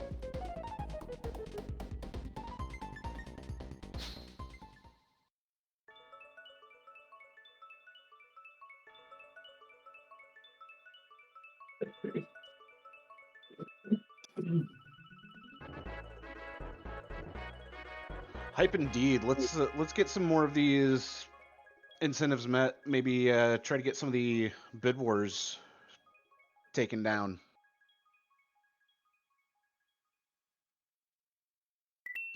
Excuse me. But thank you so much for that, Velik. So there is Gino getting the resurrection spell of Wishing Star, Can't believe which they is did that way. very nice. Gino's, What was that, Necro? Gino's broken because of that. Like, he's so overpowered in this game, and the fact they gave him the res spell was wild. Dude, no kidding on that one. So, story update. We go through Star Hill, get the 4-star, come to Seaside Town, talk to the Elder, and now he wants us to go to the sea to take on Johnny, potentially get the 5th star.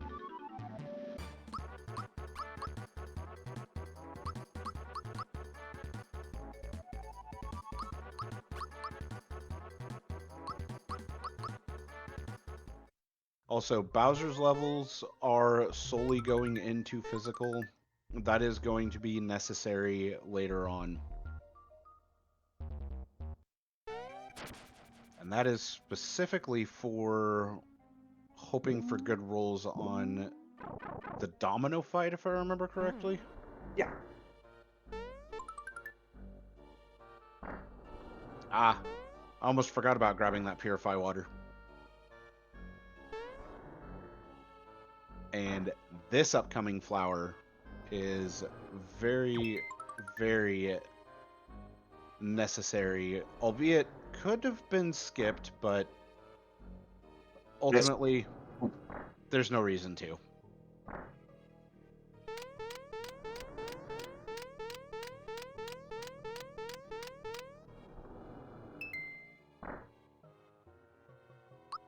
I forgot how many hits it takes to actually get Johnny entered here on hard. It is 5 FP and very much deceptively useful.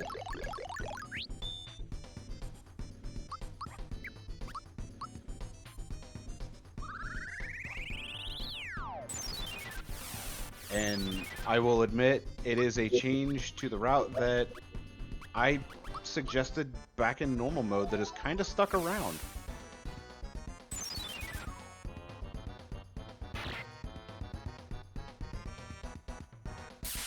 So, it may not be very visible on stream, but the damage values go into the decimals of thousands. They look like they are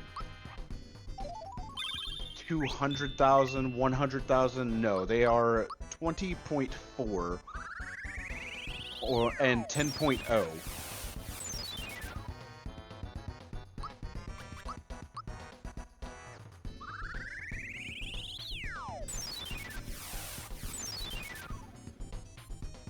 I mean, case in point there, Mario did 10.2k.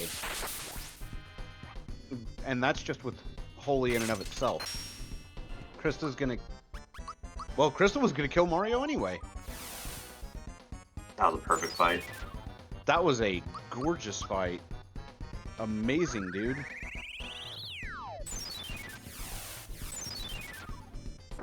That fight can go really wonky. But that was super clean. And I'm probably, if I had to make a guess based on how my PB went, I'm ahead now.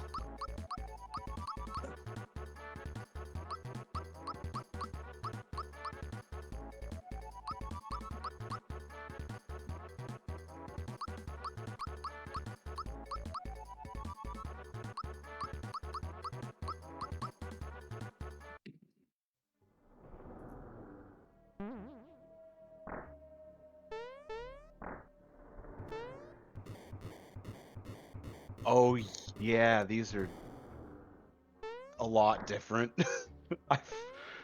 The cannons always throw me off. when I look at them between normal and hard modes, since they fire very differently between the two modes. Yeah, they're a lot faster, as well as these fish. Oh yeah, the fish are unwieldy fast. So this is a guaranteed encounter. This is impossible to avoid. Hey, This one's possible, but it's RNG, so... you could have gotten the circlet.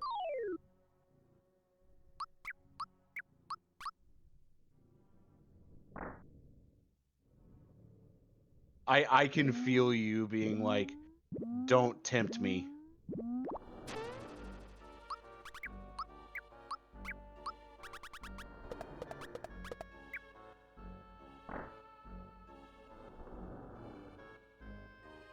But yeah, you were actually safe to assume that you were ahead after Yeah, that Zombone was flawless, that so... Zombone. My PB Zombone was not good, so... No, it wasn't. Because I at least got to see your PB Zombone, and yeah, that did not go too hot for you.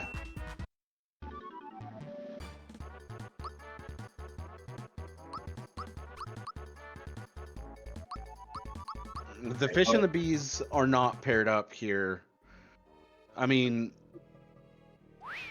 the fish are absolutely unwieldy in hard difficulty. I mean, you saw their movement. It's very erratic. Alright, Chad, so in the past you guys have seen me fall asleep during the Eurytovich fight on normal. I've kind of memed at how difficult that fight is. I am not joking on hard mode. This fight is brutal. This fight is very brutal. This is one of like probably the most difficult Smithy boss in the game. This fight is extremely hard, requires almost perfect blocking. No, well, not almost. It requires perfect blocking. So let's see if we can get through this. Johnny's free. There's no way to lose this fight. I was about to say, but first Johnny, who's pretty easy. He has 22,500 health, 2 Thunder Gems plus the Zap Punch. Take quick work of them. Go to the solo fight, do the exact same thing. We equipped the amulet before this fight to make sure that Mario can't die here. Even if I miss the spear block and miss the ice shard block, the thing he does afterwards, we're completely fine. This fight's not losable. Dude, But we're not gonna miss the block. Watch this. Easy. Boom!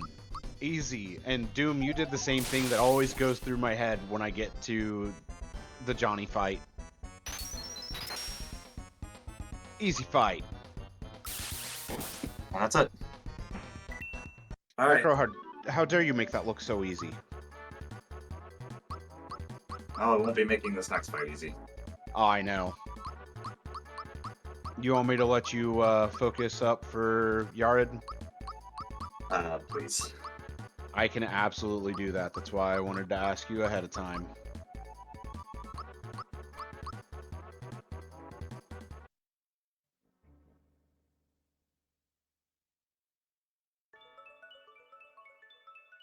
So yeah, this... I'm actually taking my robe off for this. I've been comfortable for a while, but now I gotta focus, so robe off. Hey, I was about to say, now you gotta tighten up.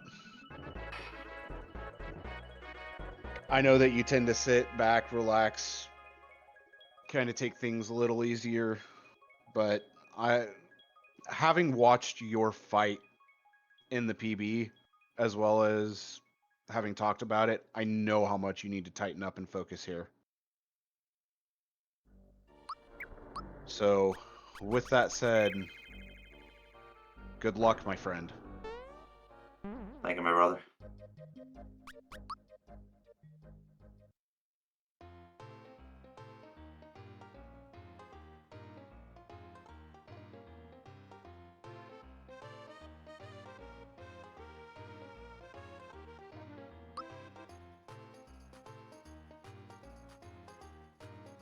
You could talk about how hard this fight is afterwards. Oh, dude, I think we both are. But you know exactly the words that are about to come out of my mouth. All right, chat, let's do this. kick his teeth in.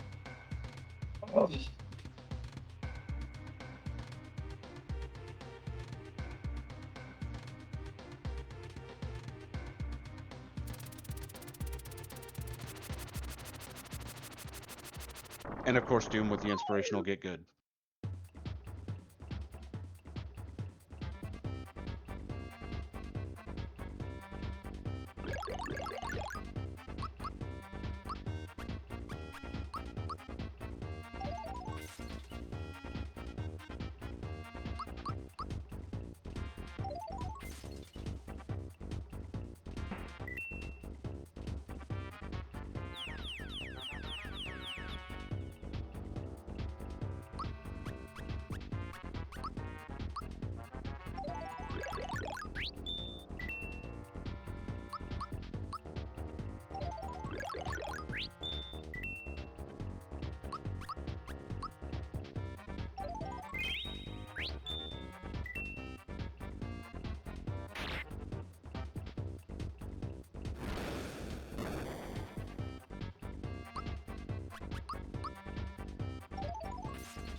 Dude.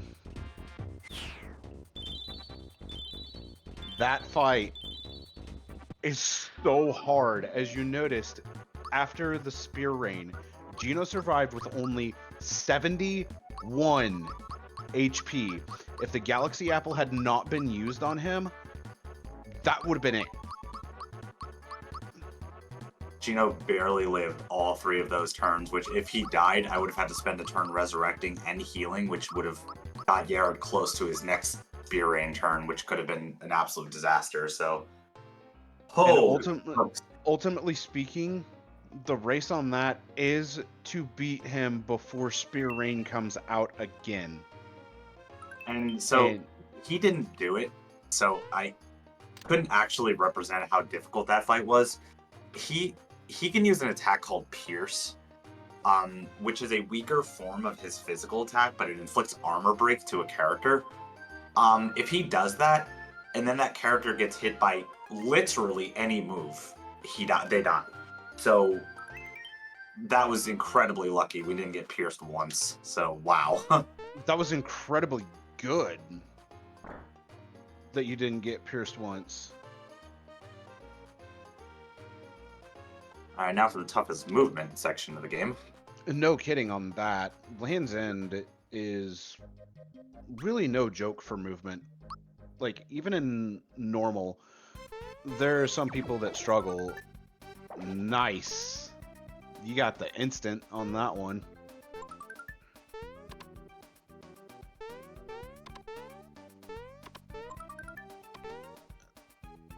There's an elixir and a lemonade.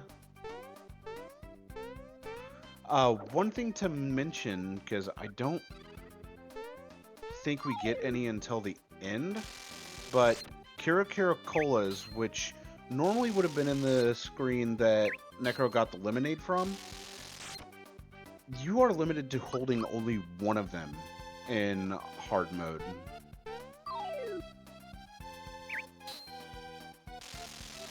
I'm not good at getting this hidden chest. This is the second lucky ring, right? Yeah. This one's the hard one to get too. Nice. Second try, I'll take that. Second try is good.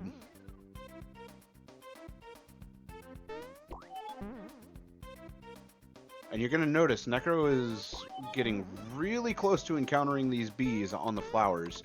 That is because their placement is slightly different between normal and hard modes. Normal mode, you've got a lot more time at your disposal, but ultimately speaking, yeah, you have to be quick on that and land in the right spot. Otherwise, you're going to be hitting those encounters multiple times.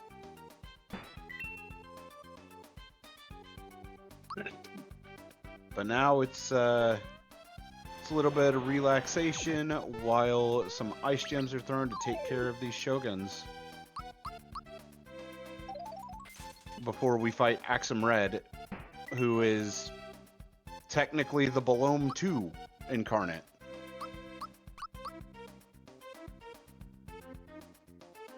So yeah, Thavian, you want to throw anything out while we're going through? Honestly, quite speechless for how this run is going, but as it stands, we have still got 2 incentives up. The next run, the Castlevania Aria of Sorrow run, $80 to get that run to hard mode, and another $50 will get, or $40, pardon me, will get us War Mech for the upcoming Seed Swap Final Fantasy Randomizer race. All of it going to charity to help with burn victims. South Carolina fire burn, I have notes so I know exactly what to say, but I keep missing them. The Burn Children's Research Foundation. Thank you very much. You're welcome. I was about to say, I know what you're trying to say, but words are hard.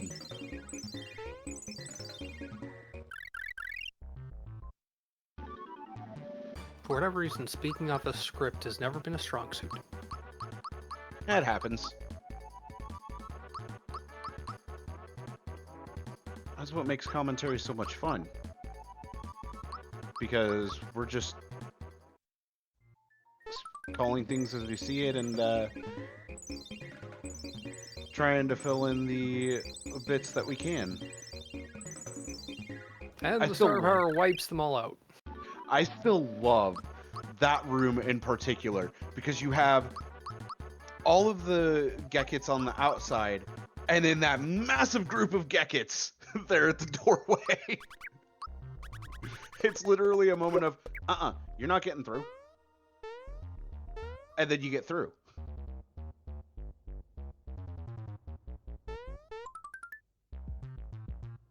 Nice jump on the Hyper Shroom. Thank you. Am I going to need to let you focus here for Axum Red again? No, it's fine, guys. Okay.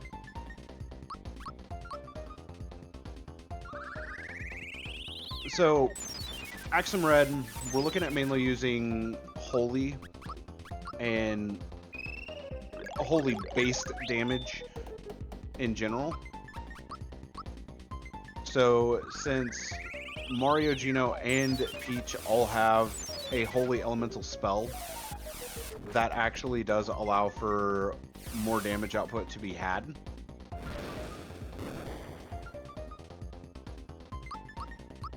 Well, Mario going down is slightly unfortunate after him being boosted.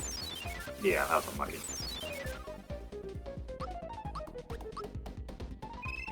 Let's hope the same does not happen here to Peach.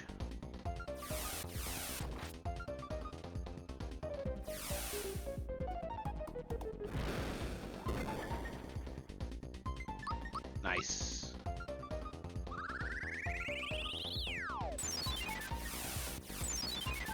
And now Holy doing 10.6k defeats Axum Red, and that's the end of that fight. With the 2 EXP boosters, or 2 lucky rings, Mario's going to be up at 43. Gino is going to get a lot of levels here, which is super nice. And Toadstool being at 39 is a pretty good spot. I don't remember if it's still the same number that we're wanting to shoot for the Birdo fight, but I imagine it is. But yeah, now we're in Monster Town, and there actually is a shopping trip here.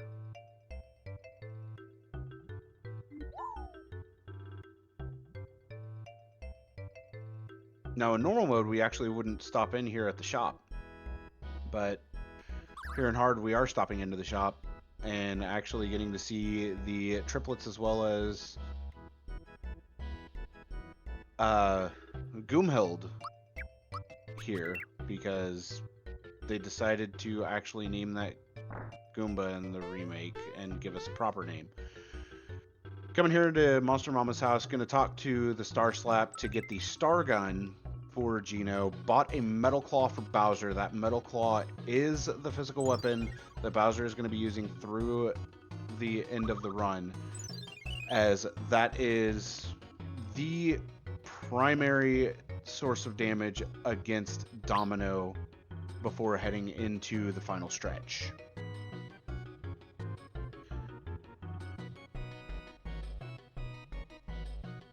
That Star Gun, massive for Gino, and absolutely insane, by the way. Yeah, it is. I've been trying to not say anything on that, though, because I know you are still at a point that a lot can go wrong. If I can get my thoughts in order.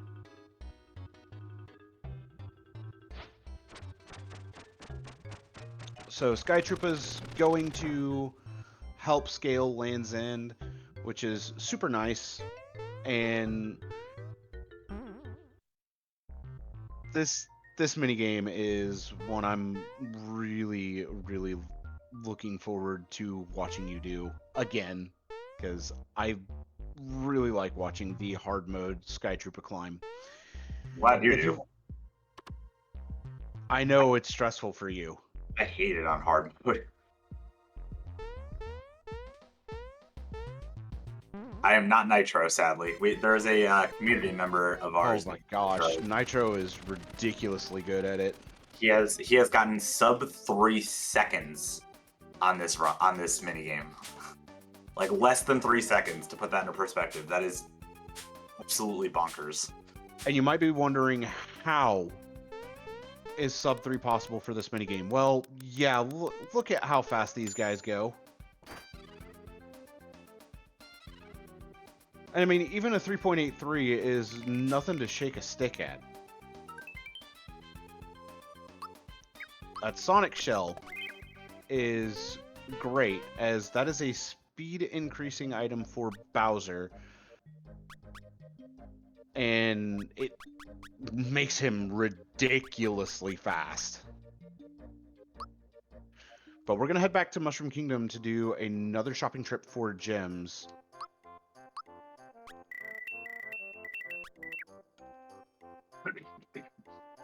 The 17 and 1.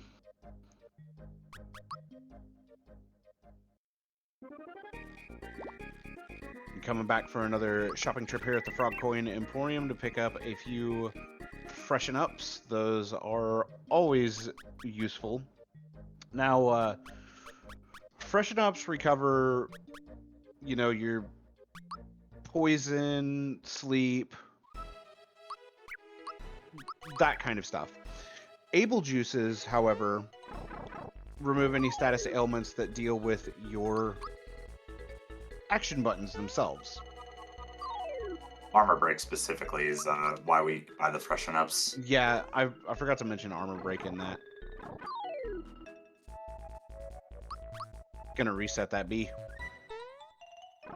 No, I just screwed up. I mean, I don't think resetting it's a bad idea here.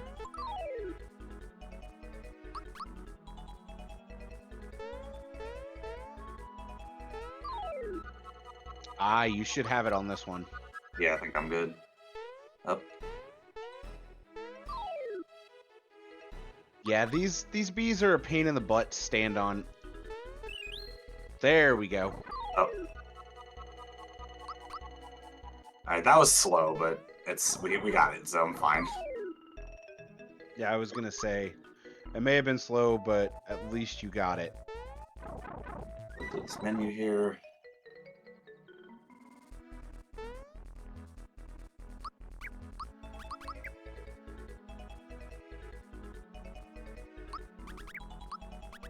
Alright, so we want to do here, here, here.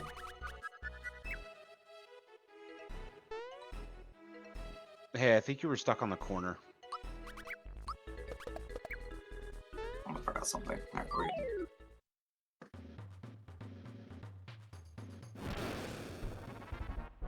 Fire on Bowser is exactly what we want to see, as Bowser does resist fire. One thing to keep in mind with pretty much all the characters is they do have an element that they innately resist.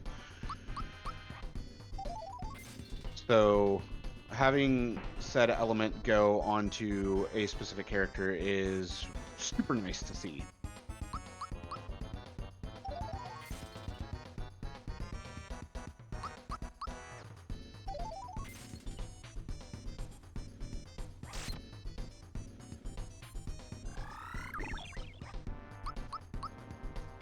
And we actually get to see another difference there between normal and hard with FP drain. So a normal FP drain would normally remove, or would remove 20 FP, but in hard, that is up to 30 FP instead of 20.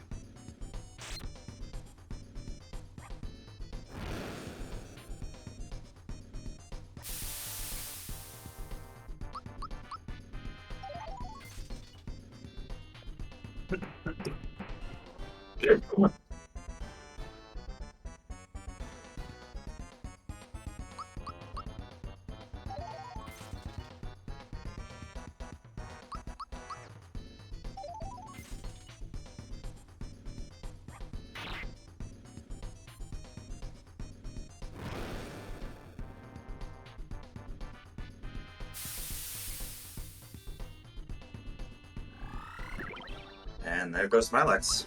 Dude. Nice Smilax fight.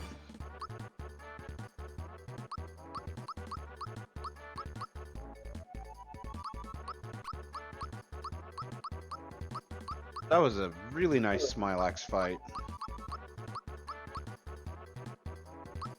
Yeah, that was insane. That was about as perfect as I can imagine.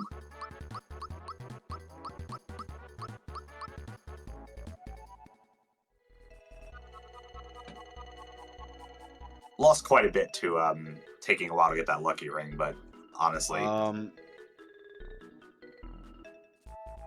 not gonna say it. you can say it. You're a minute 25 ahead of your record right now. Why'd you say it? Because you told me I could. I did. I listened. Like, you're having a really good run, dude.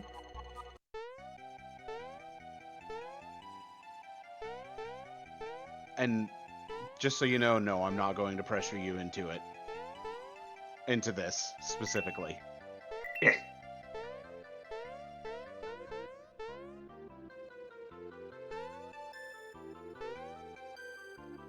Nice.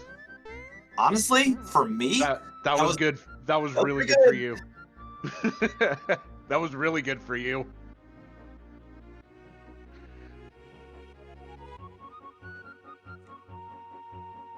I suck like omega butt cheeks at Vines, chat. So for me, I'm happy. That was good. Like, I'll put it into perspective for you. Necro watches me do vines, and more often than not, the response I get on that is, "I hate you." Yeah, something like that. It's usually a little bit more. It's usually a little bit less PG than that, but yeah. Oh yeah. Yeah, you're having a really good run, dude.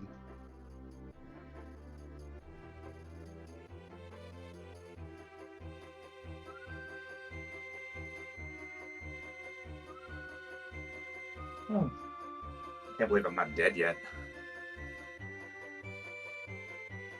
Yeah, I don't even have words for that right now. I really don't.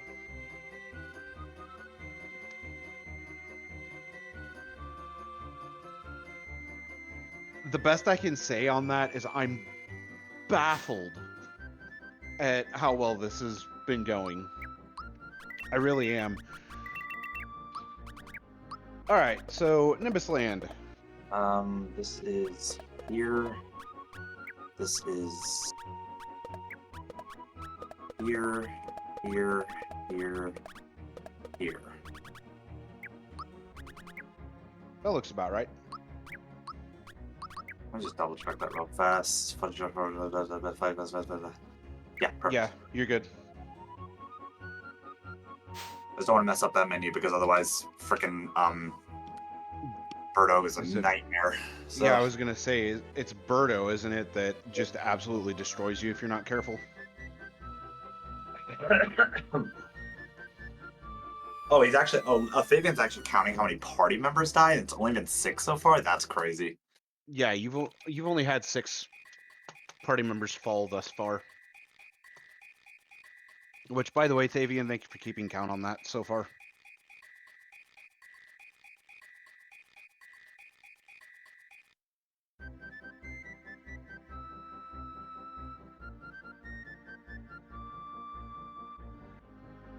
Yeah, Malo's squishy in that fight. His whole purpose is to kind of be a damage sponge to make sure that Bowser lives, and he damage sponged good. Very much so.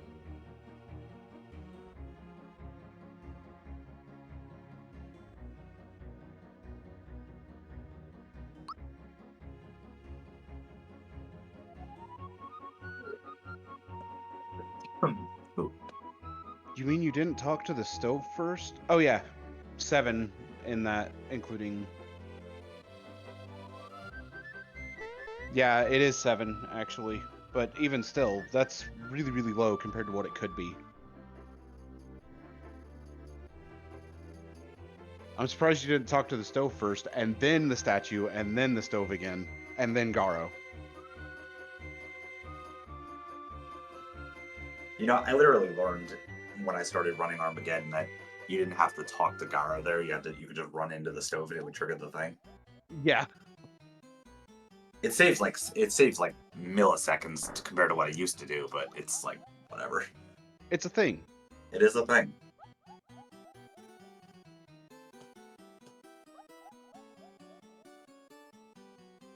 It is a thing, it does things, and then things happen, and then the thing. And that's all I got on that. Oh God, I'm sweating. Jesus, this run is a run that exists. Just take a deep breath, dude.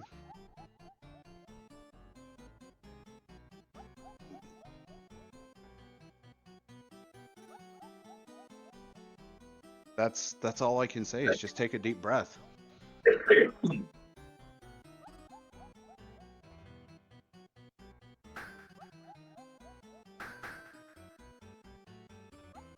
So, you ready for the Dodo minigame? Yeah. Are you ready to pull a VGM? Damn, man, you're gonna shout him on live stream like that?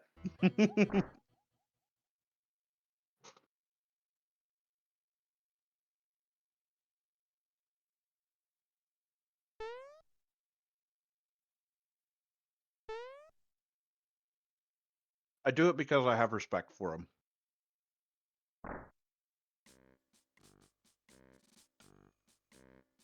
But I think only you, Doom, and I know what happened on that one.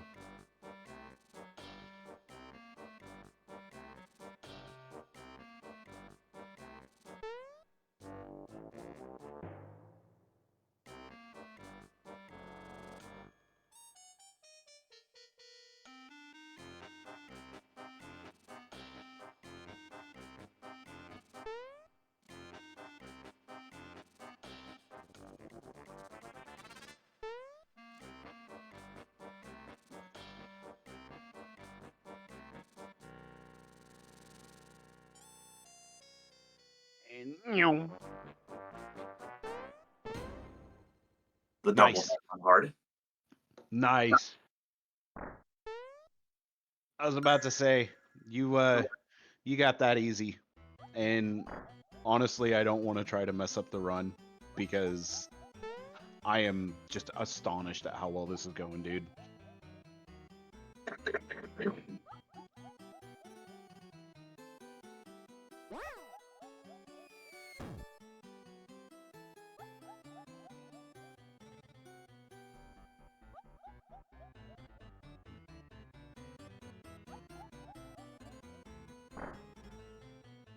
And we're also nearing a fight that we both love and hate at the same time.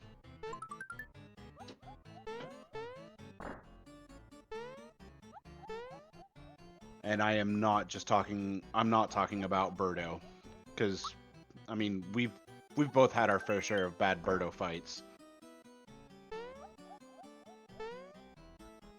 Good question there, Acklerin. So damage values are increased massively. Second, there are changes from the base game that have been made, as the category being run is version 10 hard mode Smithy %. There's an entire second half to the game after Smithy. You're about to see some of the damage changes here on Birdo coming up. And there are also new spells, new status effects, all sorts of changes.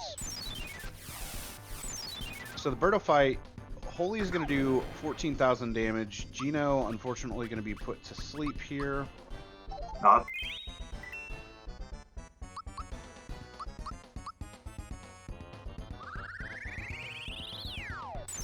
It doesn't matter. This fight is like pretty much scripted. That's fair. I mean, this is where those freshen ups come in handy.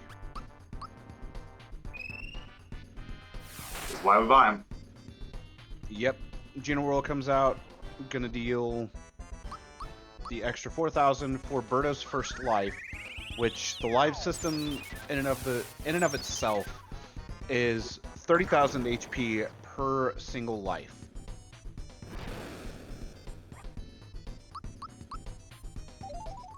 And this fight is over. Yep.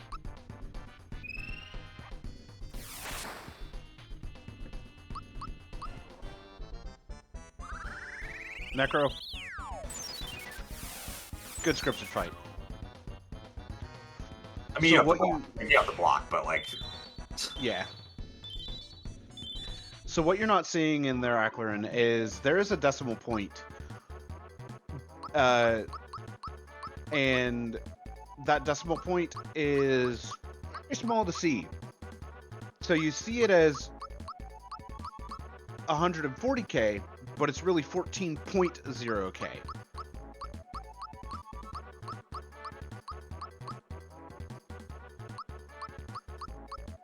Part of that's just because of how the decimal is implemented in the damage numbers. But yeah, good Birdo fight.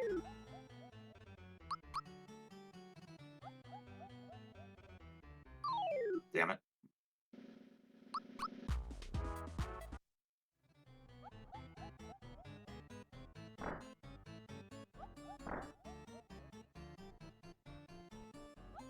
All right. You got anything you want to say about Valentina coming up? Well, yeah, it is a maximum of 4 characters. No, I mean it's another orb fight, so I do have to focus a little bit because I do have to be pretty good with orbs in this fight. I can't like drop a ton because their magic defense is magic got nerfed, so I have to be pretty precise with Thunder Orbs to one-shot Dodo in the one-on-one phase, and then the Valentina phase to 30k her requires pretty precise play. So we're gonna try to not mess that up. I imagine once you go into the fight, you might want a little bit of focus for him. Sure. Okay. I can absolutely give that to you. I still absolutely love how Mallow calls Valentina out for being such a loudmouth. This fight's not particularly hard, but it can kill me, so I just want to make sure I don't screw it up. Yeah, and I mean, I'd rather not see you die.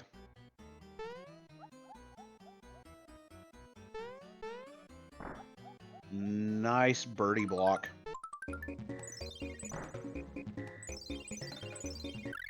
I think the fight I'm the most worried about for you is Axums. Yeah, that fight can be tough. I mean, even with poor RNG in normal mode, it can be very tough. This is menu properly this time.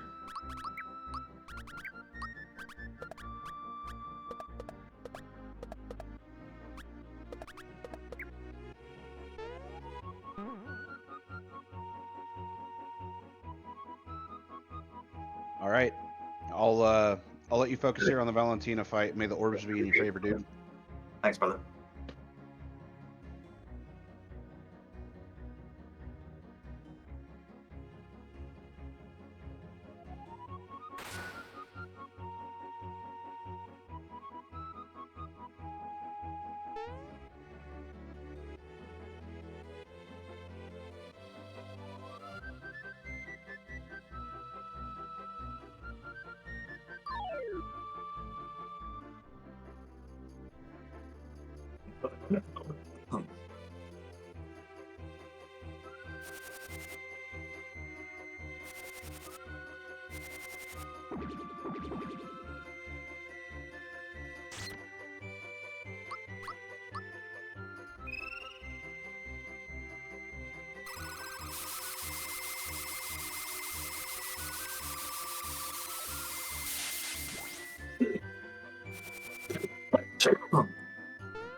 Nice fight, dude. Nice fight. So, yeah, Dark Moon, you mentioned Luigi being there. So Luigi will actually give you tips for the specific bosses that you're coming up to. So I don't even remember what the tip is for Valentina that he actually says, as well as Dodo. I just know something is said. Alright, we got some downtime. There's a lot of cutscenes here. Yeah, we do have a lot of downtime coming up. Well, that fight was just plain cuckoo. Yeah, it was. Yeah, if you want to throw a plug, or if we have any donations, by all means, it's all yours. Still no donations just yet. Very much looking forward to the races to come and how those donations can affect it. But all those donations would be for the South Carolina Firefighters Burn Children Fund in support of MUSC's Children's Hospital Pediatric Burn Center, as well as getting children's life support, toys, activities for distraction and exercise, fan club support programs, school reentry programs and teacher assistance, and the annual Camp Can Do. Image enhanced through special clothing and makeup consultation, wigs, basically anything that can help these children deal with, recover from, and live with any and all burn damage they might endure. Let them be children. Children, let them be.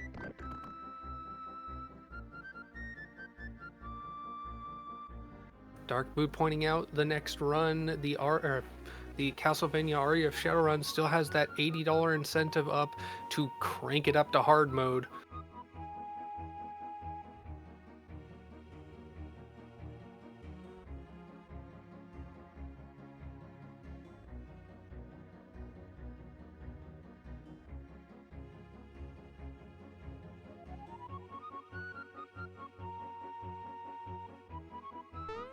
All right, so next stop that we're going to on this wonderful adventure is the Barrel Volcano, as there was a star piece that was seen falling into there.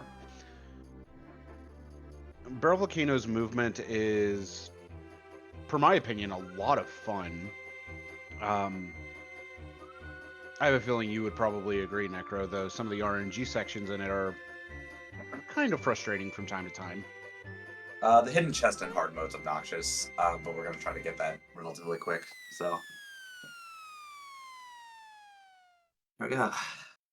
Yeah, if I remember right, not as obnoxious as the first Lucky Ring chest that was had. Did you just feel like jumping into the lava there, taking a quick little lava bath? Yep. That's fair. Just for swag. Hey, sometimes you gotta have it. Kill one enemy, get a level. Seems legit. Oh, that's unlucky. That might be an issue. Oh, wow. Oh, okay. Well, that worked. Mala doesn't usually level up there, so.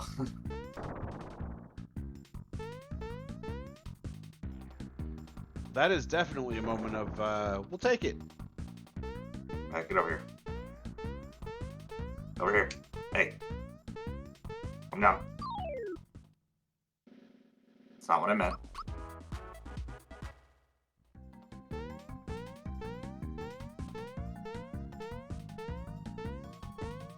This is so bad. Alright, come on.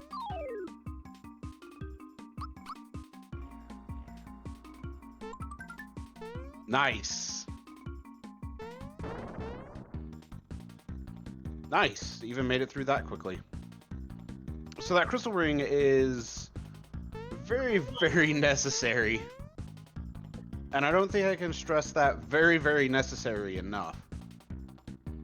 Because it halves the elemental damage taken, which is huge. It's alright. Yeah, that's fair. That is absolutely fair.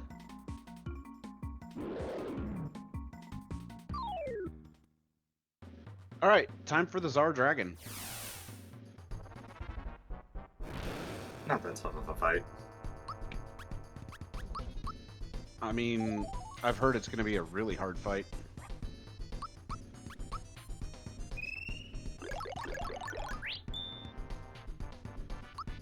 Also an orb fight, but one that's very lenient, so. I was gonna say this fight I know orb-wise is a lot more lenient than the rest of the fights have been. I mean, dropping 4 while boosted and still doing 24.4k. So that is 1 life down on Zardragon, which means 1 more ice gem. Or is it 2 more ice gems, 2 ice orbs? I don't remember off the top of my head. 90,000, so 2 and 2. Okay, I thought it was 2 and 2. I was gonna catch myself anyway if I had misspoken on that.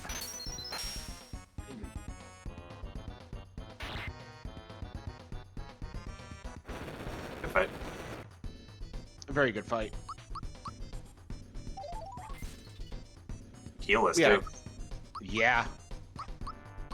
I think that might actually save time on your PB again. Only a small amount, though. I'm losing time because my my crystal ring was slow, but that's fine.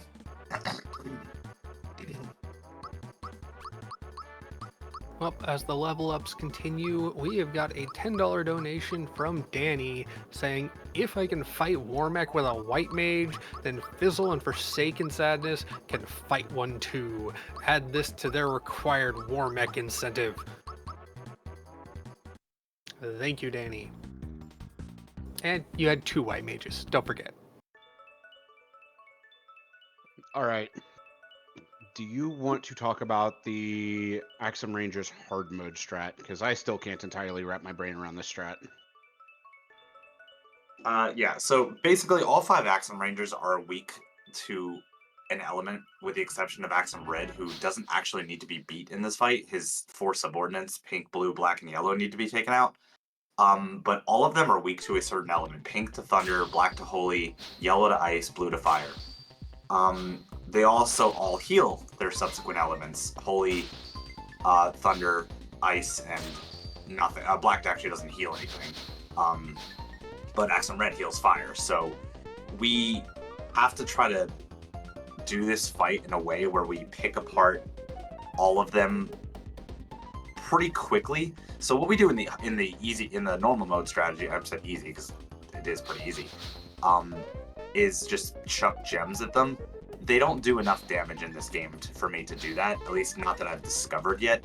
If someone were to like reroute this fight, it's possible we might actually just use some gems to take this fight out too, but I don't know about it yet. So what I do is I basically go one-on-one, targeting them all down. I start with Axum Black, then move on to pink, then yellow, then blue, and then fight Blade. So, yeah, I guess that's the best I can explain it, but I'm gonna get right into it. Here we go. And I'll let you focus up for this fight because there's a lot of read and react to do here.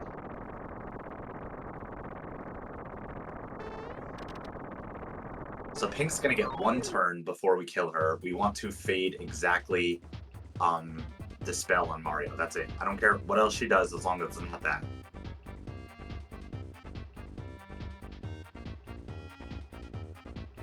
And I forget what the chances for Dispel to come out.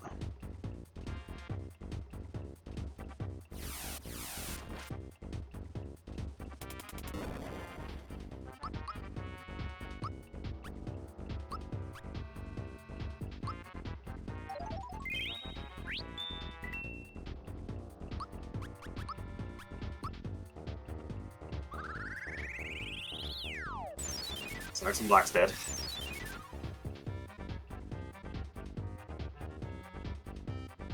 No Dispel. Wow, dude. Of course.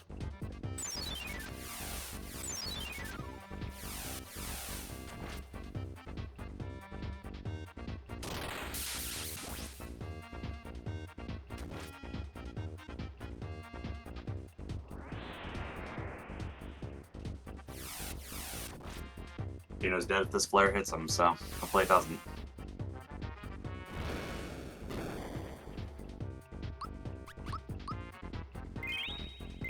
That was very bad luck. But we have to do the backup strats. Super unfortunate, dude.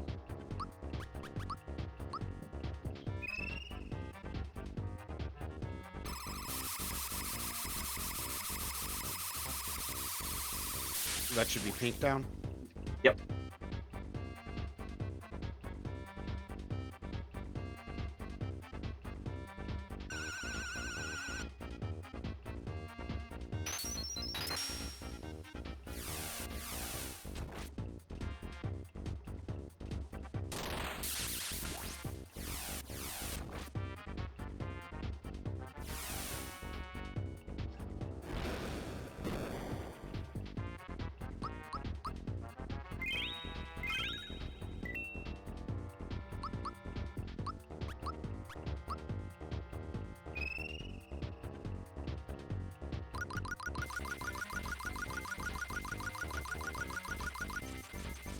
There goes yellow.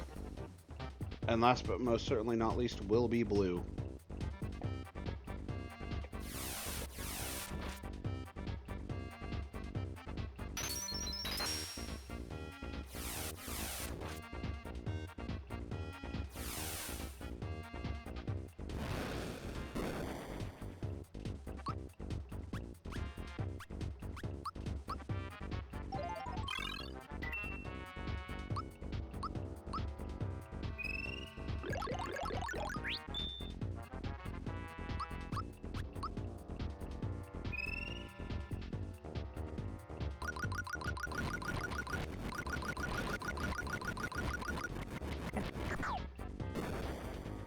That was unfortunate, but we made the blade. I was about to say, it's not the end of the world here.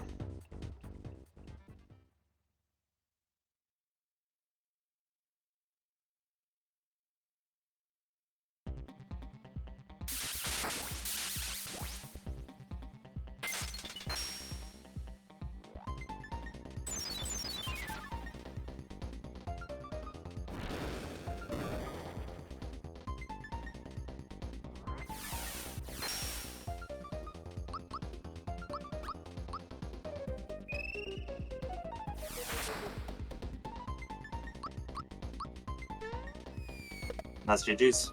That's GG's. It doesn't matter really what happens here.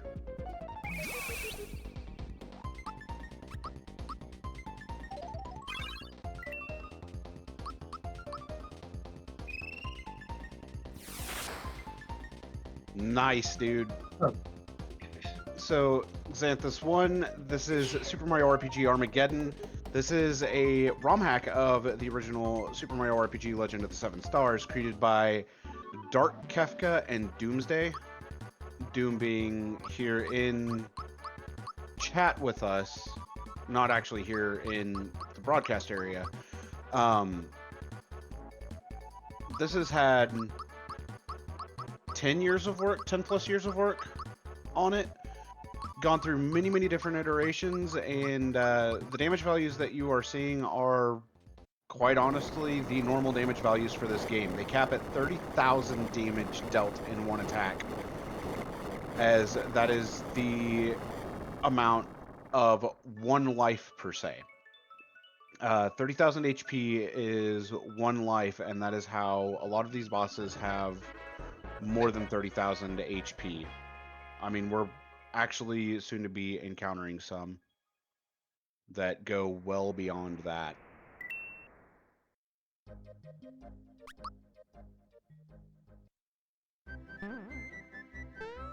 All right, so before we are able to access Bowser's Keep, we have to return here to Nimbus Castle and talk to the king and queen in order to get access. Yes, they do only go up to 32,767. However, it was decided to be capped at 30,000 for the most part. The biggest exception to that being Bowyer himself.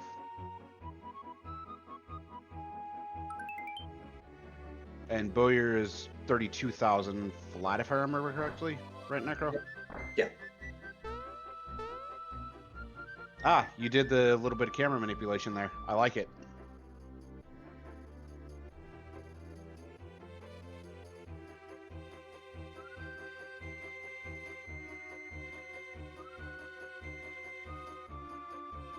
So yeah, really, we're entering the end game of this run. I mean, there are only 3 real areas left. There's Bowser's Keep, there's the gate, and then the factory. But there's going to be Oops. 2 more trips to... Is it 1 or 2 more trips to Star Hill? 2? Question mark? Because I know you've got 1 for the apples, and then is it 2 for Energizers or just 1? Oh, I go back at the start of the gate and I go back after Domino. So Okay, that's what I thought. So yeah, two more trips back to Star Hill. One of those trips is going to be in order to buy Energizers, and then as well as get the Holy Hammer, as well as Peach Beam. And then the other trip to get Galaxy Apples in order to be prepared for the very final gauntlet, which is the entirety of Factory itself.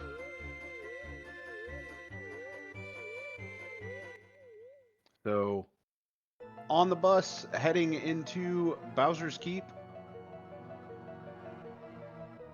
and there is one difference that will have to be noted, and that is in the normal mode run, there is an illusion that is picked up in Nimbus Castle falling to Barrel Volcano, but in this run, that illusion is not picked up, as if I remember correctly, you just can't. It isn't even there. You don't have any real way to get it.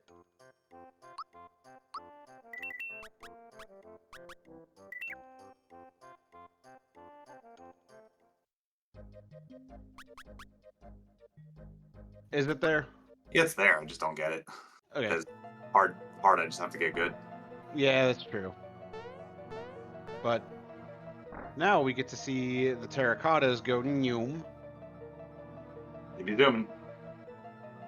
I couldn't remember if it was there or wasn't, so thank you for the correction on that. And the trials go nyum.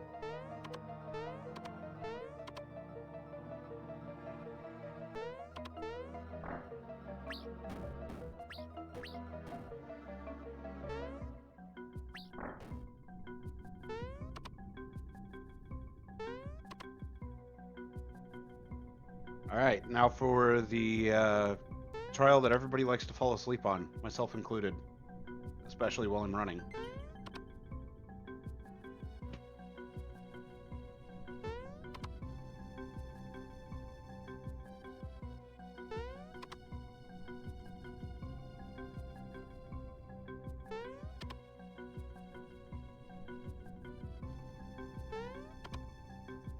Nah.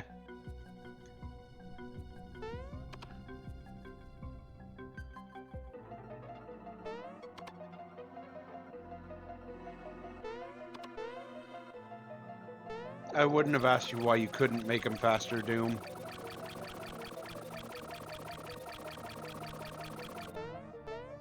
I've been tempted to ask why you didn't make him faster, but I've decided against that as well.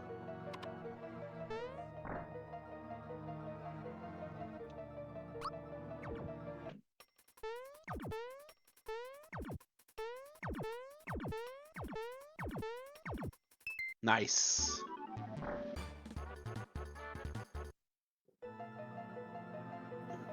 All right, don't mess up ball solitaire.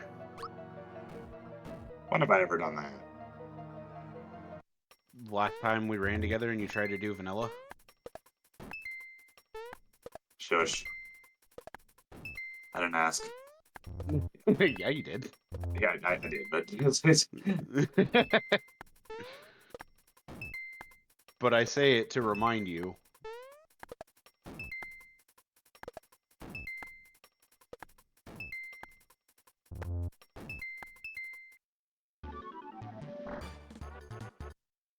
we didn't screw up. No, you didn't. Though, to be fair, when you almost did the vanilla method, The you got it back to where it was just fine. There we go.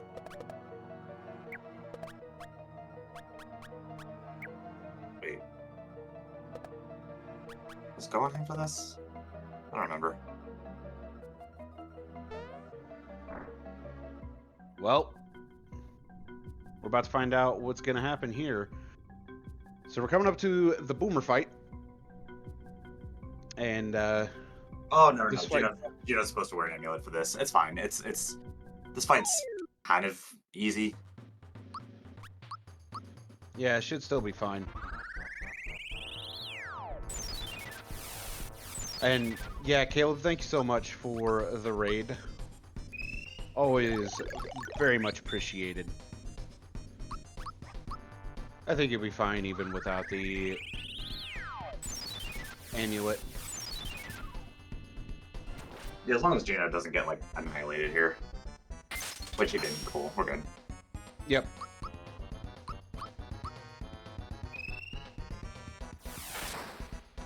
Yep, that's GG's.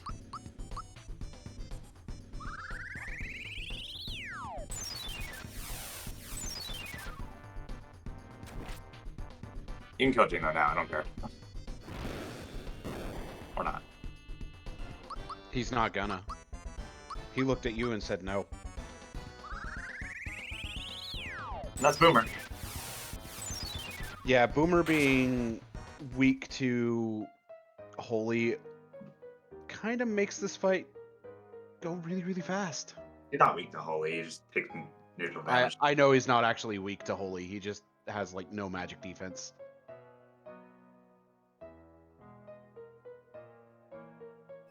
But with the damage that we do from Holy, it's almost as if he is weak to Holy. And it is the spell that we use. Like his MDef is absolutely pitiful. Alright. I told you I was going to meme at least a little bit during this.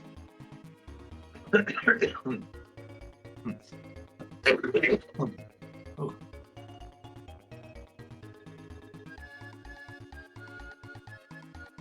So yeah, next up is going to be the Exor fight. This fight sucks. Yeah. Yeah.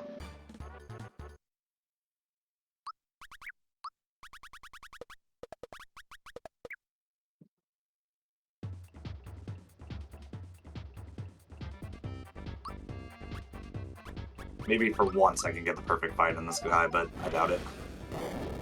We'll find out.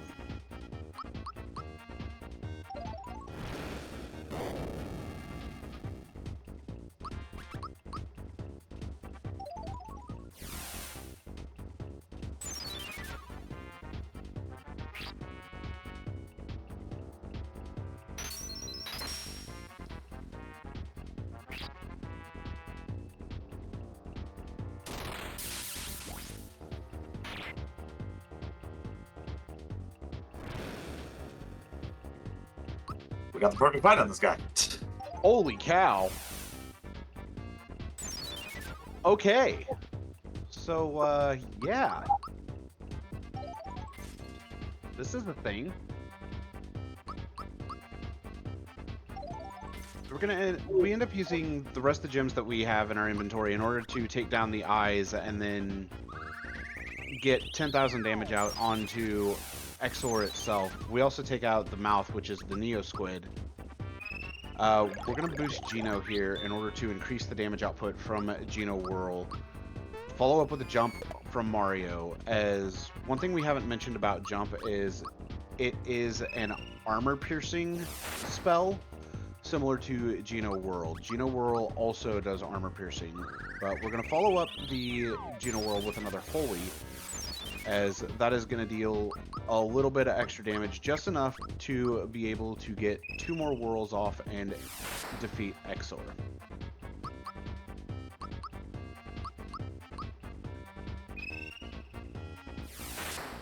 And just like that, Exor is down and still deathless going into the gate, dude. That was a perfect fight. That was amazing.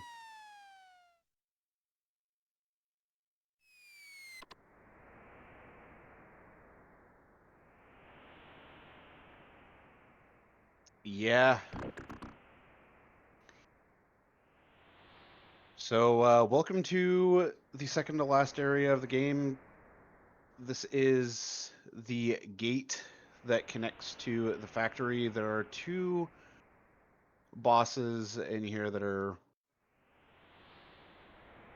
a good step up in difficulty, one of which is a very, very good representation of the step up in difficulty, for my opinion, with Yeah, Cloaker himself. this is the hardest fight in the game. Smithy is longer, but this fight is one that requires, in my opinion, the highest level of execution. Yeah, I mean, even in normal mode, Cloaker requires top tier execution, for my opinion. You miss one block really against Cloaker in normal mode, and the fight can spiral out of control there. You miss one block here in hard mode, yeah, I don't even need to finish the statement.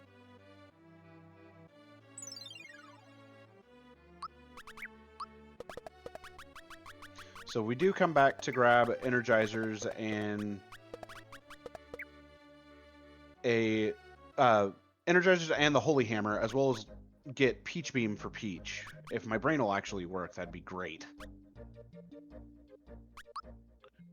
And equip the Holy Hammer, shuffle some of the equipment around. The Circlet's on Peach, Amulet onto Geno, and Holy Hammer, of course, onto Mario. Holy Hammer is going to be the strongest weapon that Mario has for the rest of the game. There's not going to be any weapon change for him, similar to the Star Gun with Geno, and Peach has kept the fan on this entire time.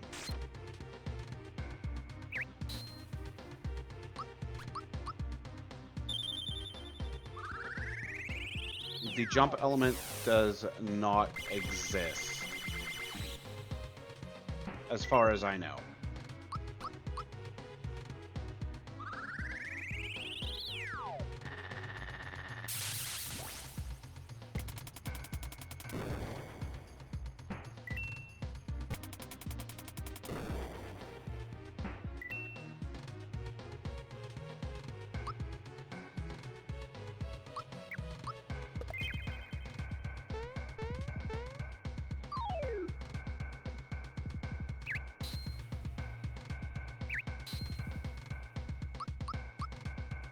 All right.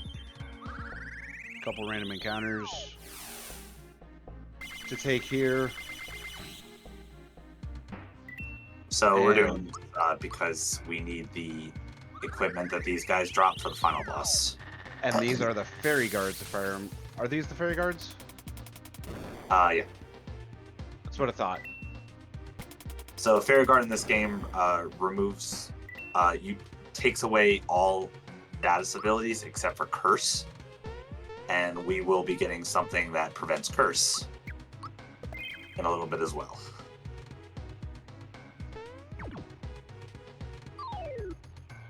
Yeah, I thought this was the point at which you were getting the fairy guards. I just couldn't remember for sure.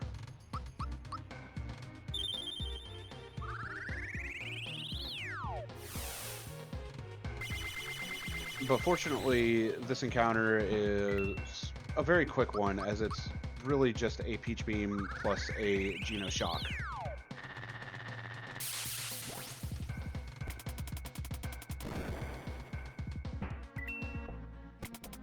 So that is all three of the fairy guards obtained. That is 9 party members down. And it's showtime. Most of the status ailments prevented. I'm gonna let you focus here for Cloaker. I am definitely gonna let you focus here for Cloaker. Good luck.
Yes!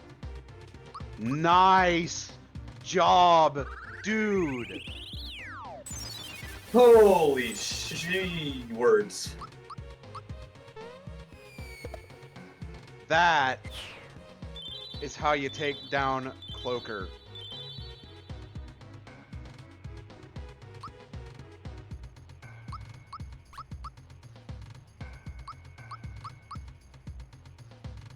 I was holding my breath through like half of that fight, dude. You and me both.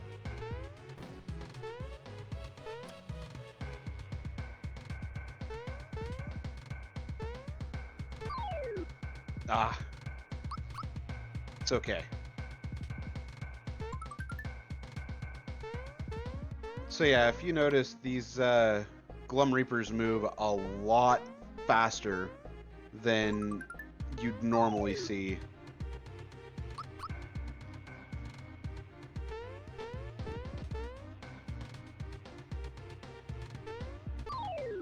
Really? I disagree with that one, but game's gonna do what game's gonna do. Alright, so we're switching out Geno and Bowser here because there is a strategy coming up that relies upon Bowser actually hitting a specific damage range against Domino.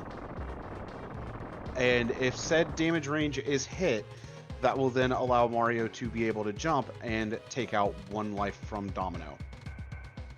So we will see just how everything goes.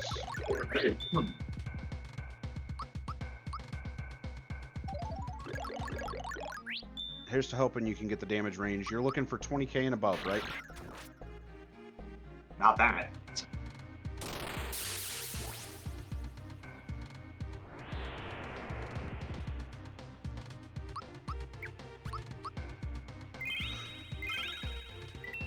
I'm gonna jump here. You made my heart stop for a second there.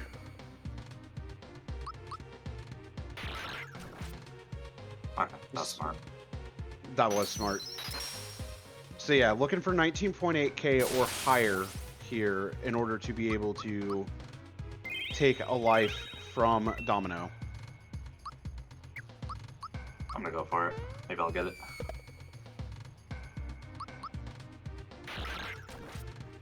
Nice.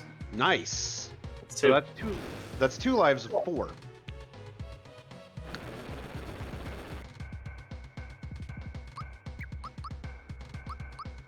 Go for it again. Why not, right? Yeah. Oh, so close. Oh, 2k off.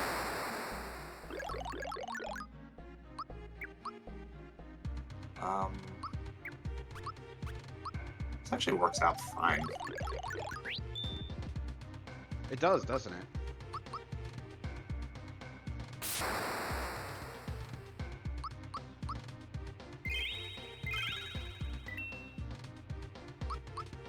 This will be life 3.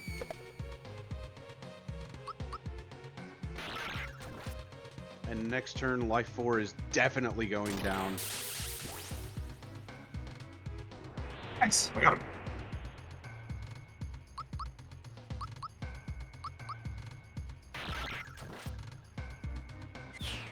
Good fight, dude. Yeah, that was solid.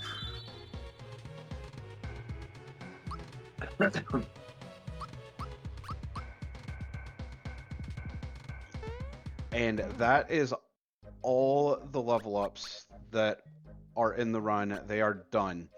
So now it is the final trip to Star Hill to buy Galaxy Apples. We saw them earlier. What Galaxy Apples do is they raise HP by 100, as Rosalina shows here.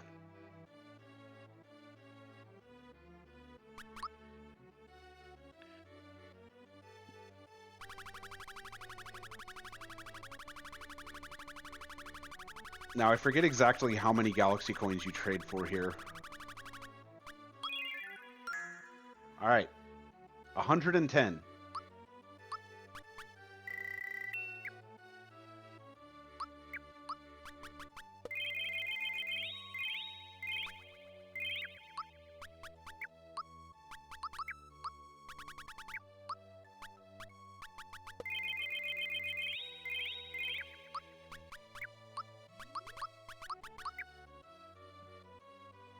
One more round of buying Galaxy Apples.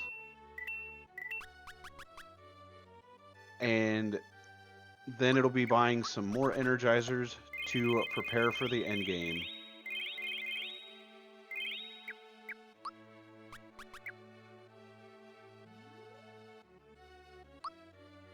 Because we are going into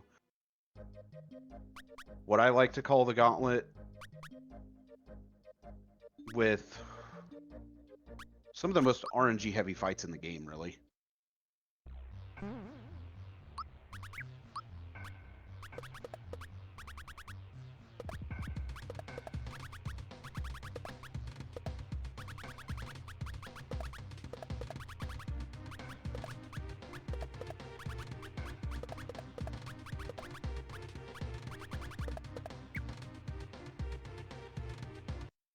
Alright, one more equipment you've done there, just to get everybody's equipment set up here going into the factory itself.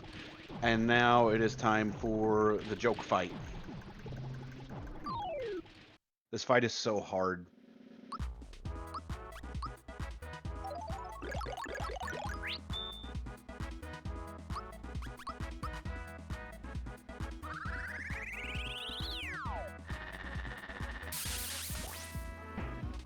And there you go.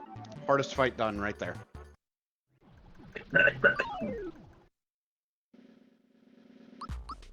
Okay. Into one of the harder fight, or one of the actual potentially hard fights. You're going to see a lot of Genos Shock usage. You're going to see quite a bit of Holy usage. I mean, there's going to be a lot that you see coming out just in general.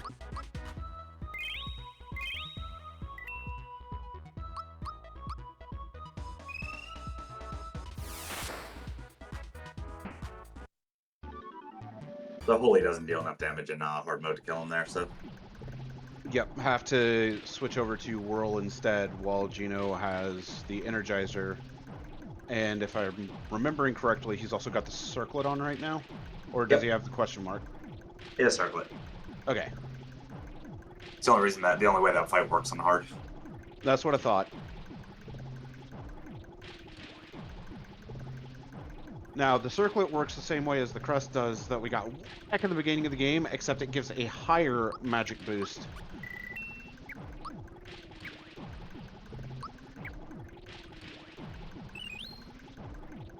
Alright. Please remind me to buy the fairy rings when I go back. I will remind you to buy the fairy rings. I completely forgot. As a matter of fact.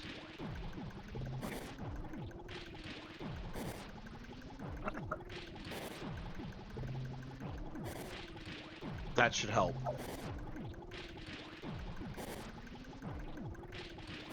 Well, I can't see my Discord, so...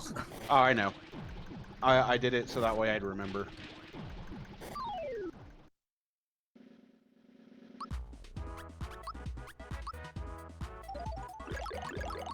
That's a pain in my ass. Oh, shit. Especially when I do it. That's fine. I'll just heal. Just gonna take some bonking.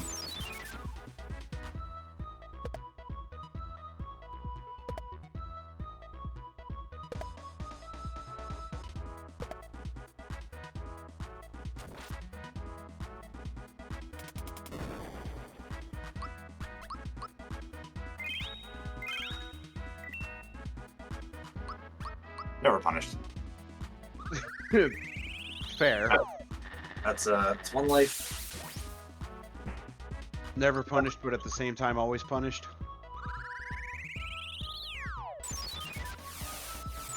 I mean, we could also just chalk it up to RNG manipulation for the next boss. Sure. Because, yeah, the next boss does have an RNG factor to it. Those. That one. Yeah. The same RNG factor that our favorite boss of all time has. The World Destroyer himself, the ender of runs.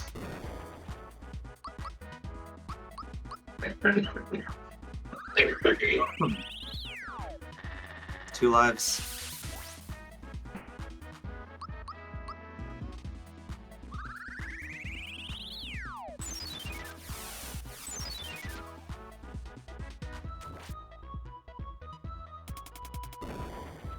Fine. And we're coming up on the third life down. It'll be next attack. One more shock. And that'll be it for this guy, the director. Alright. So, amulet on Mario, restoring on Genome. Do you go back after Blade I go- 2? I go back in for revenge. Okay, I have to refresh on Jellies. that's what I thought. I needed to double check to make sure.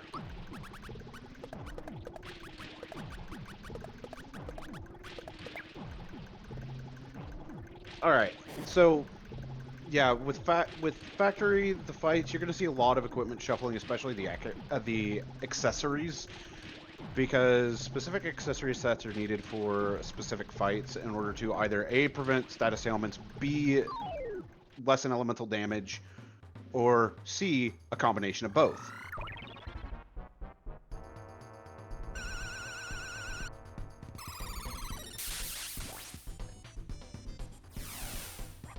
And welcome to Blade 2, the first boss that has the mechanic of barrier shift.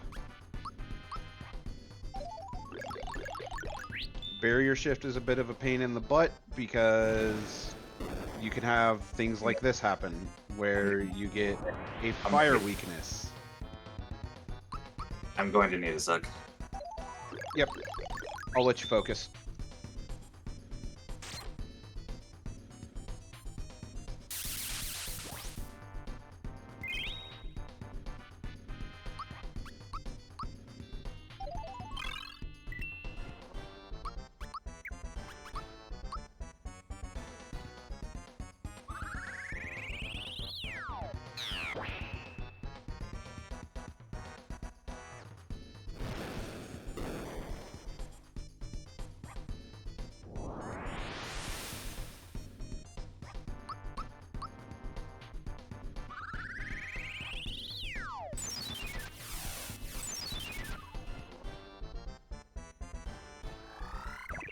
He's dead here.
That is exactly how barrier shift works, yes.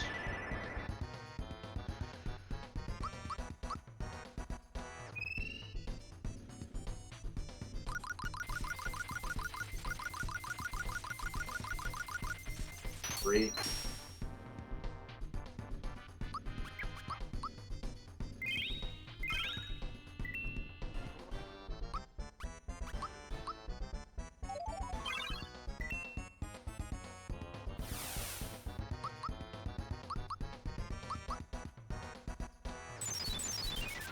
Back into Holy for a quick fourth. Nice.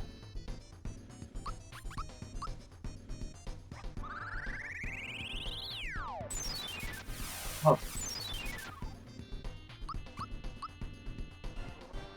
Terrifying fight. Very terrifying fight. And that is one of the heaviest RNG points down right there.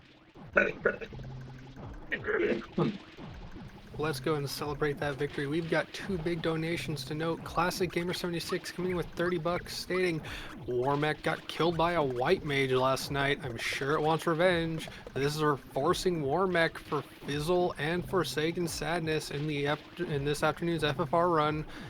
That followed up though by a $100 donation by Current and his sadly unstacked hats, saying, "Hi all, sorry I couldn't help out with the marathon, but I went to see my sister graduate college, so no regrets there. I hope you've all had a great time. The hats and I are rooting for you. Make Aria of Sorrow hard mode, please." And that locks it in. That was an $80 incentive, and 100 goes over the top. All right, so this is the revenge fight. We're going to see Axum Red, of course, to start. And then Mac and Bowyer will come into play. And then after Mac and Bowyer go down, it then drops to Axum Red again. And then finishes off with Eurydivic. And Karant, thank you for the huge, huge donation there.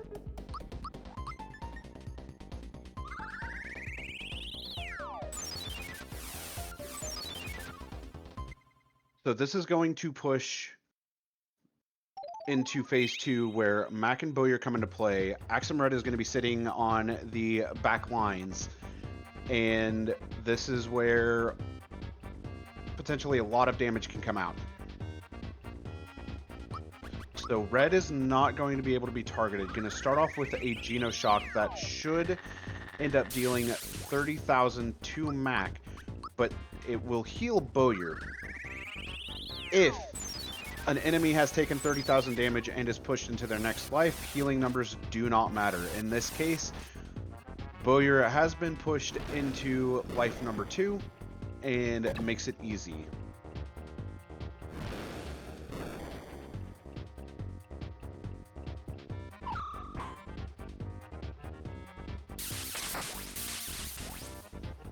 Man, they wanted Geno dead.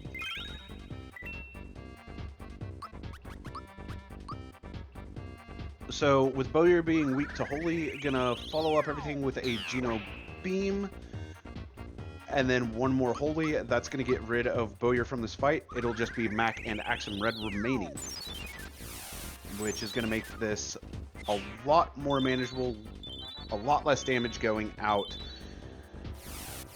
and overall a more friendly fight.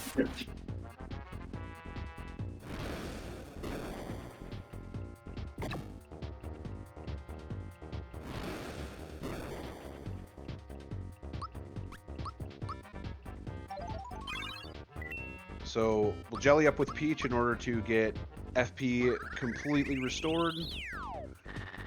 Go into a Geno Shock and a Thunder Orb. That should finish off Mac.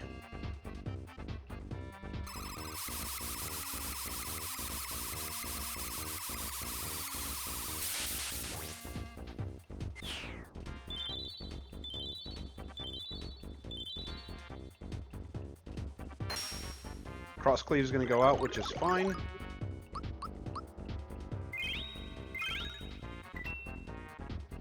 Group Hug is going to get rid of the armor break. Going to go ahead and throw down a Holy on Axum Red here.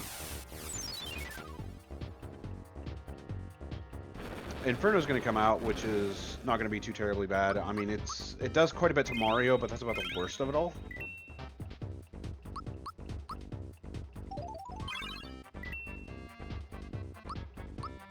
One more jelly out, and then followed up with one more Holy.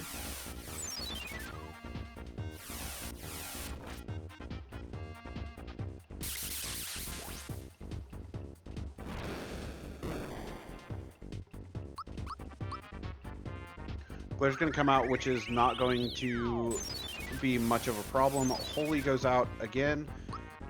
Another 19.4 Delt. Geno Whirl is going to come out, finish off Red, and Eurydivic is going to come into play now. Since Mario has not taken his turn and should still be faster, it's going to be Ice Orbs for the win. It's like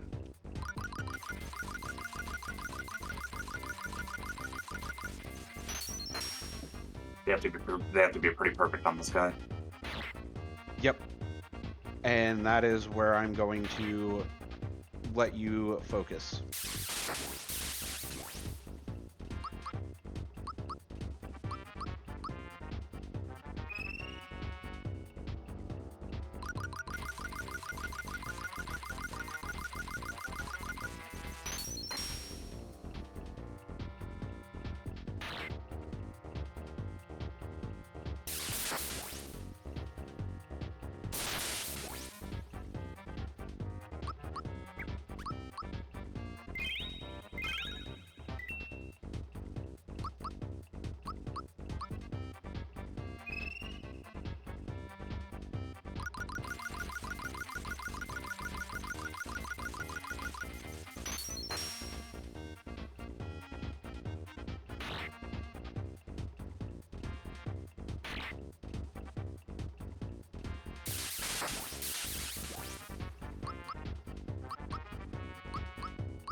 Beautiful. Absolutely beautiful.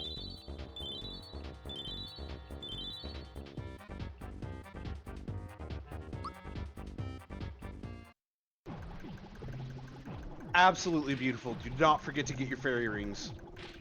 Thank you. You're welcome. I don't want to see this run die because I forget to remind you to grab fairy rings. One fight to go. One fight remains. It is the hardest fight.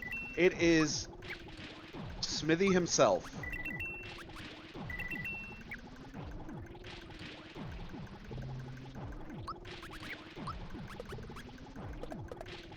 And this is where the fairy guards and the fairy rings come into play here.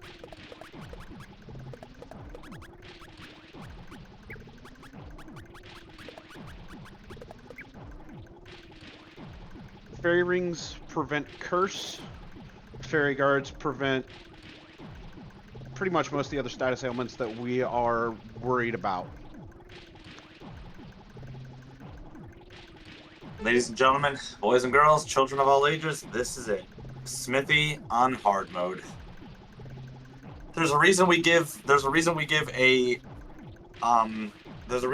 shout out and a role in our Discord to people who beat this fight. This is one of the most difficult fights in the game. In my opinion, probably the hardest. Maybe second to Cloaker, but it's extremely difficult. This fight will also take about at least 20 minutes to beat. This is a long, long fight. But it is showtime. Let's do it. Yep. So, phase one really isn't going to be too terribly bad. It's going to go by relatively quickly. Phase 2 consists of 180,000 HP or 6 lives. Phase 3 is where we go to the casino, where Barrier Shift comes into play one final time, and is also another 180,000 HP phase. Overall, Smithy has 420,000 HP.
So we boosted Mario and Gino.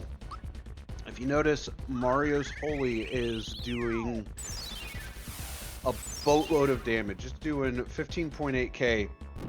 And Gino's Beam is doing 14.6. So overall, we're only losing 1,400 damage. This is... The Echo Finders coming out are exactly why we wanted to equip the Fairy Guards, or at least one of the multiple reasons, so that way none of the characters get muted. And here we go. Royal Jelly up, and it's time to go into Phase 2.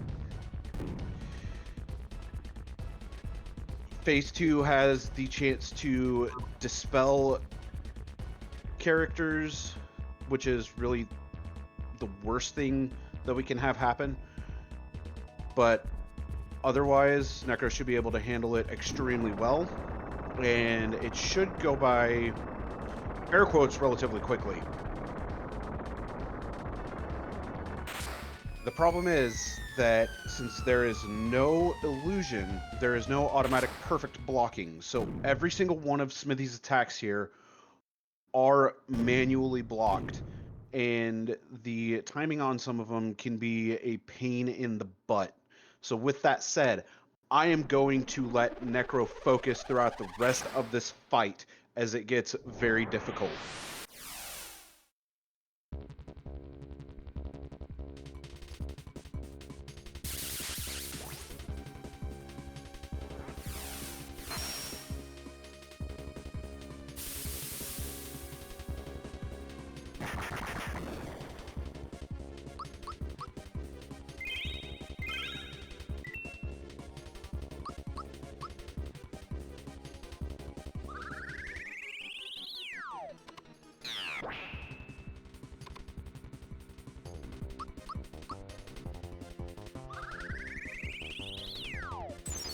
That's one.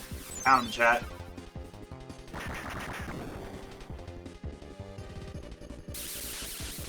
So, yep, that is one life down.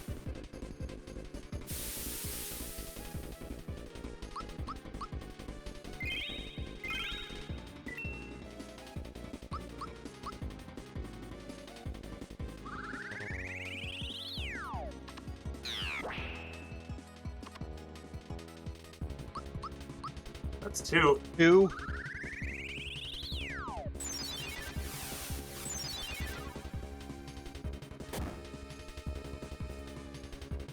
I'm actually shaking for you right now, by the way.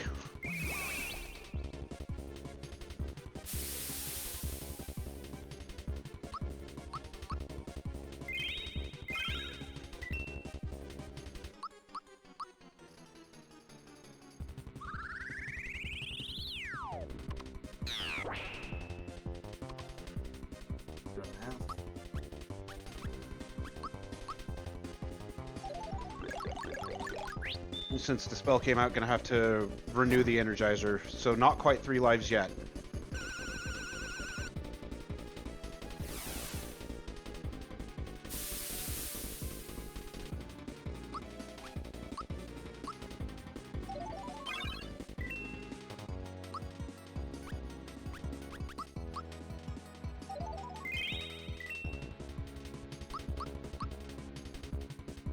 That's three. Now it's 3. Now this is trying to get FP bustered. And FP Buster is different than FP Drain because FP Buster completely drains your FP.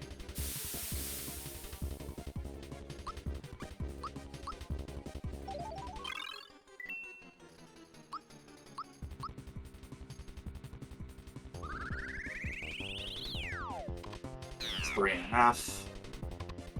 Are you gonna take the 4th? No, because I'm getting this is the stomp turn. Oh yeah, this is the stomp turn, isn't it?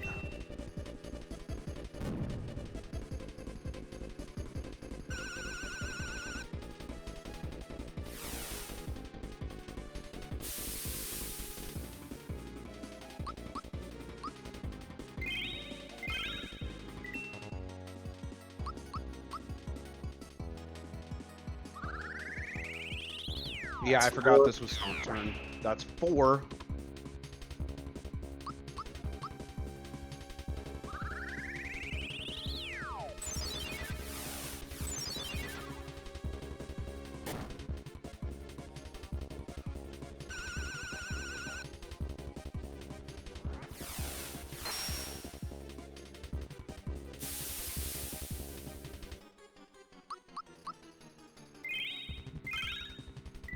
There are no, there's one form change, and that is going into phase 3. This is going to be 5.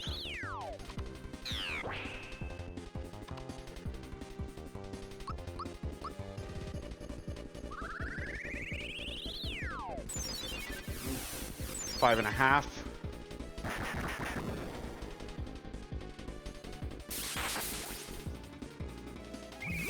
That's fine. That is fine.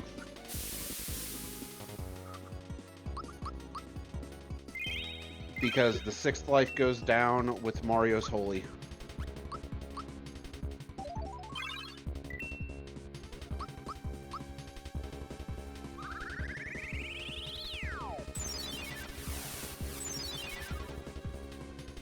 And that is 6. Time for the form change, and we're going to the casino.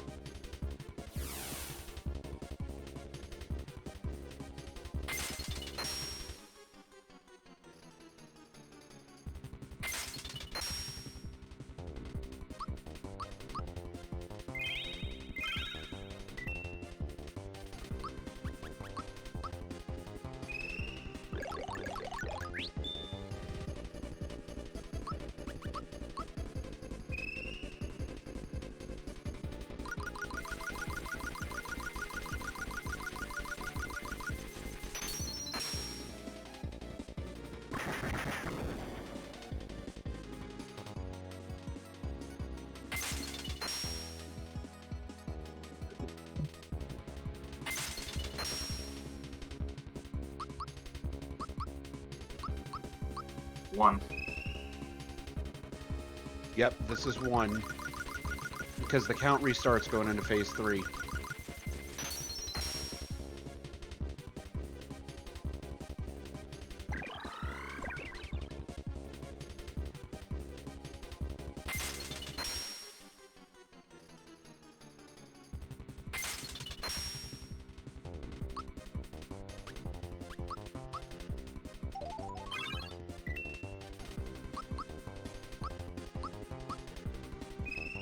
One and a half.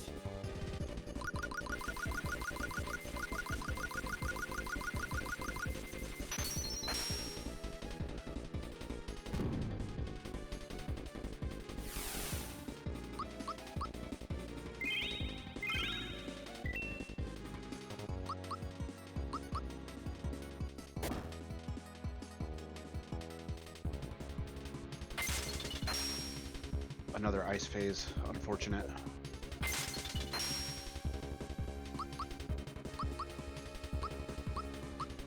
This will be 2.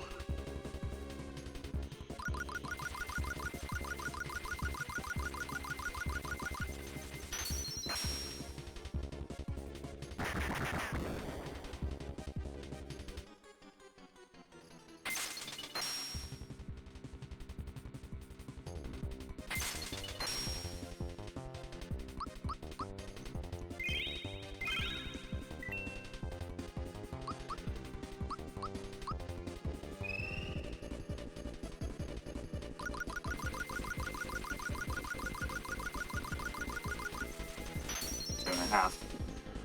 Oh man.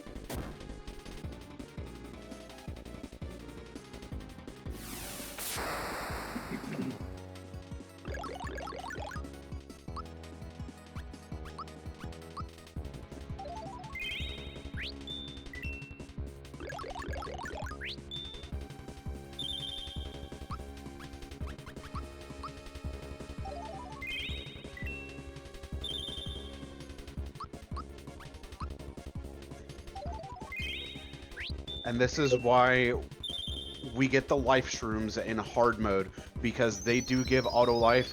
Watch how much damage Ultimatum is going to do here. This is the ultimate attack of Smithy. Flat 30k across the board. Even if you block, you're still taking an ungodly amount of damage.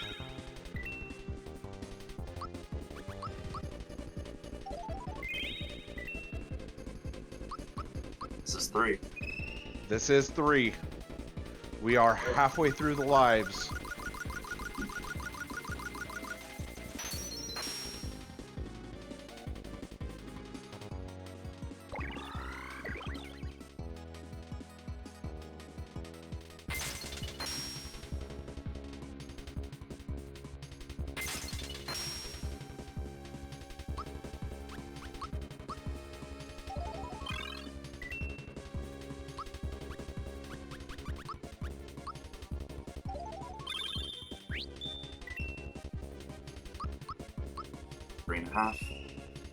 Three and a half. 3.5.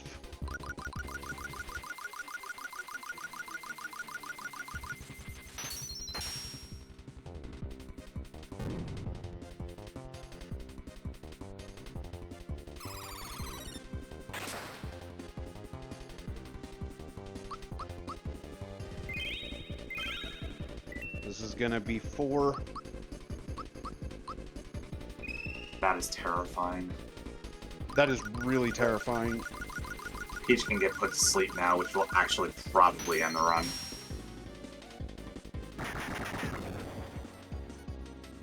Oh, thank God he shifted. Okay. Yes. Don't go. Get out of ice. I don't care what else you do. Just get out Go of ice. holy. Holy, cool. Go holy. Let's go.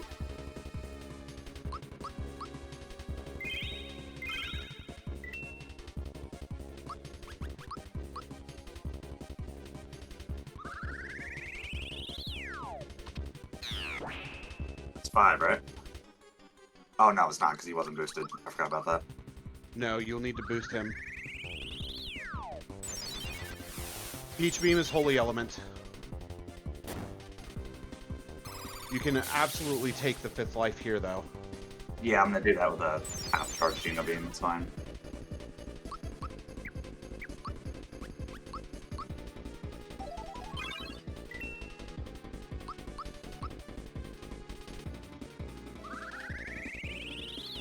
Five. Are you just going to have them all attack for the 6th? No, Peach can't do anything. Mario cleans up on next turn. Yep. So this is 5.5. And if Mario dies here, then boosted Geno can take care of it. But Mario's not going to die.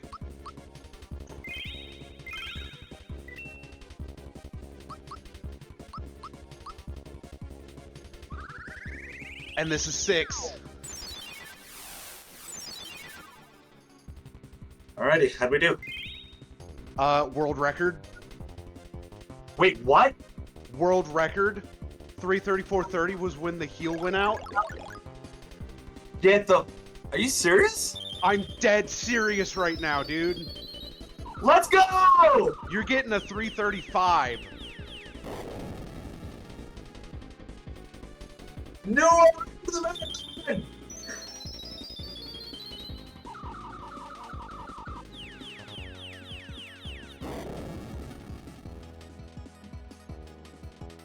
Oh my God.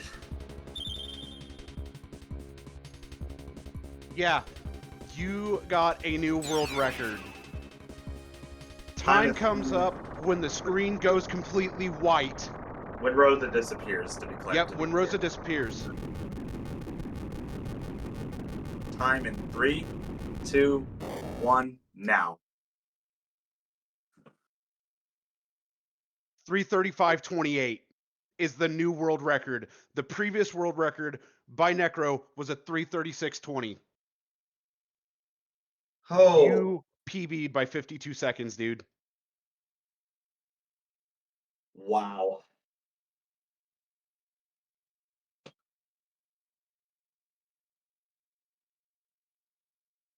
Holy crap, dude.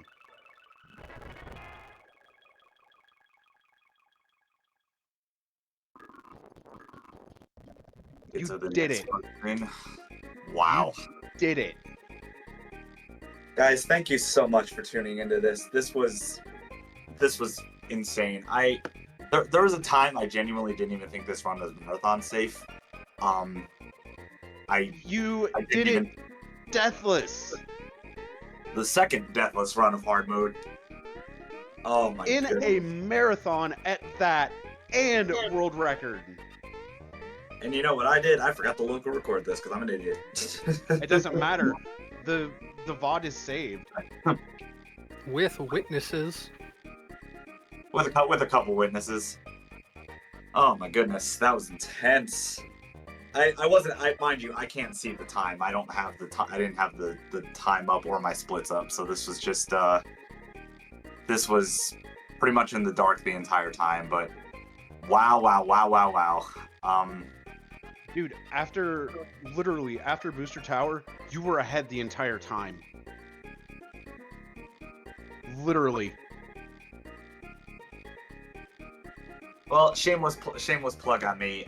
If you guys want to see more runs, I usually run normal mode more than hard mode, but My Twitch is Necrowind1. It's listed up there next to the timer that I can see, because if I saw it during the run, I would have been pissing myself. Pardon my language.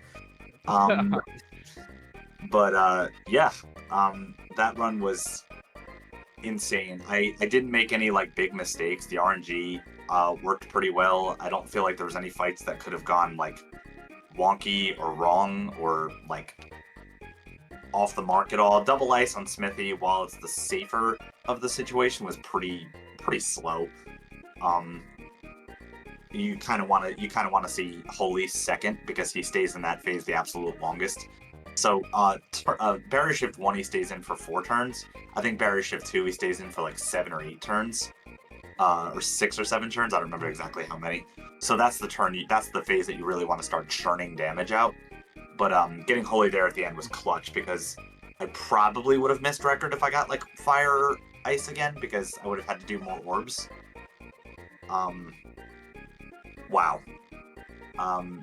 Zach, my guy, Sonny, thank you so much for joining me for this. This was hell of a ride. I never even thought this run was going to be marathon safe, and let alone world record worthy. So, dude, neither of us thought it was going to be marathon safe. Neither of us were thinking it was going to be a record run. But you did it. we did it. And it was an absolute honor to be here with you, dude.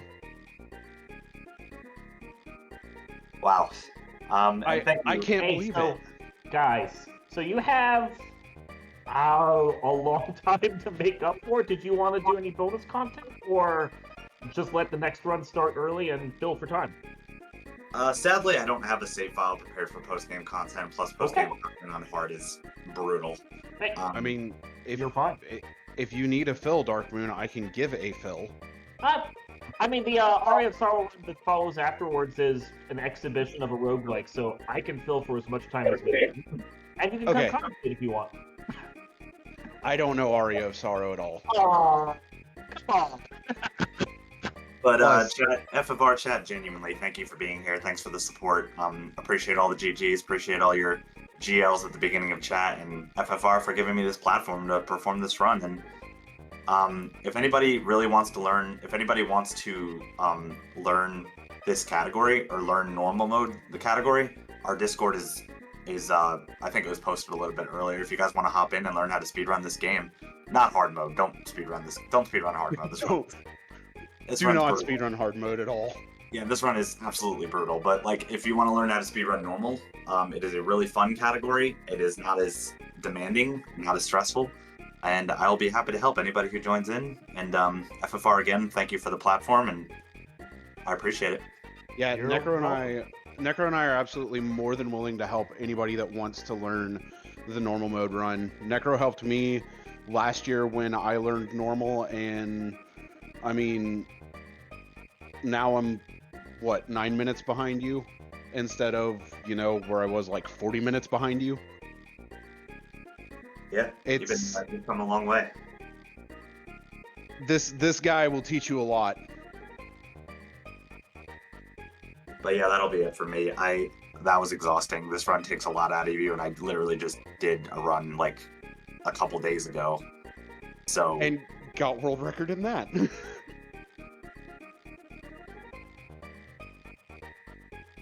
Well, we're all sure that if Summoning Salt does a video on this, it will be a massive highlight moment at the end. But congratulations on that world record. Have a $23 donation that covers 10 for the win and 13 for the party members lost, with no wipes.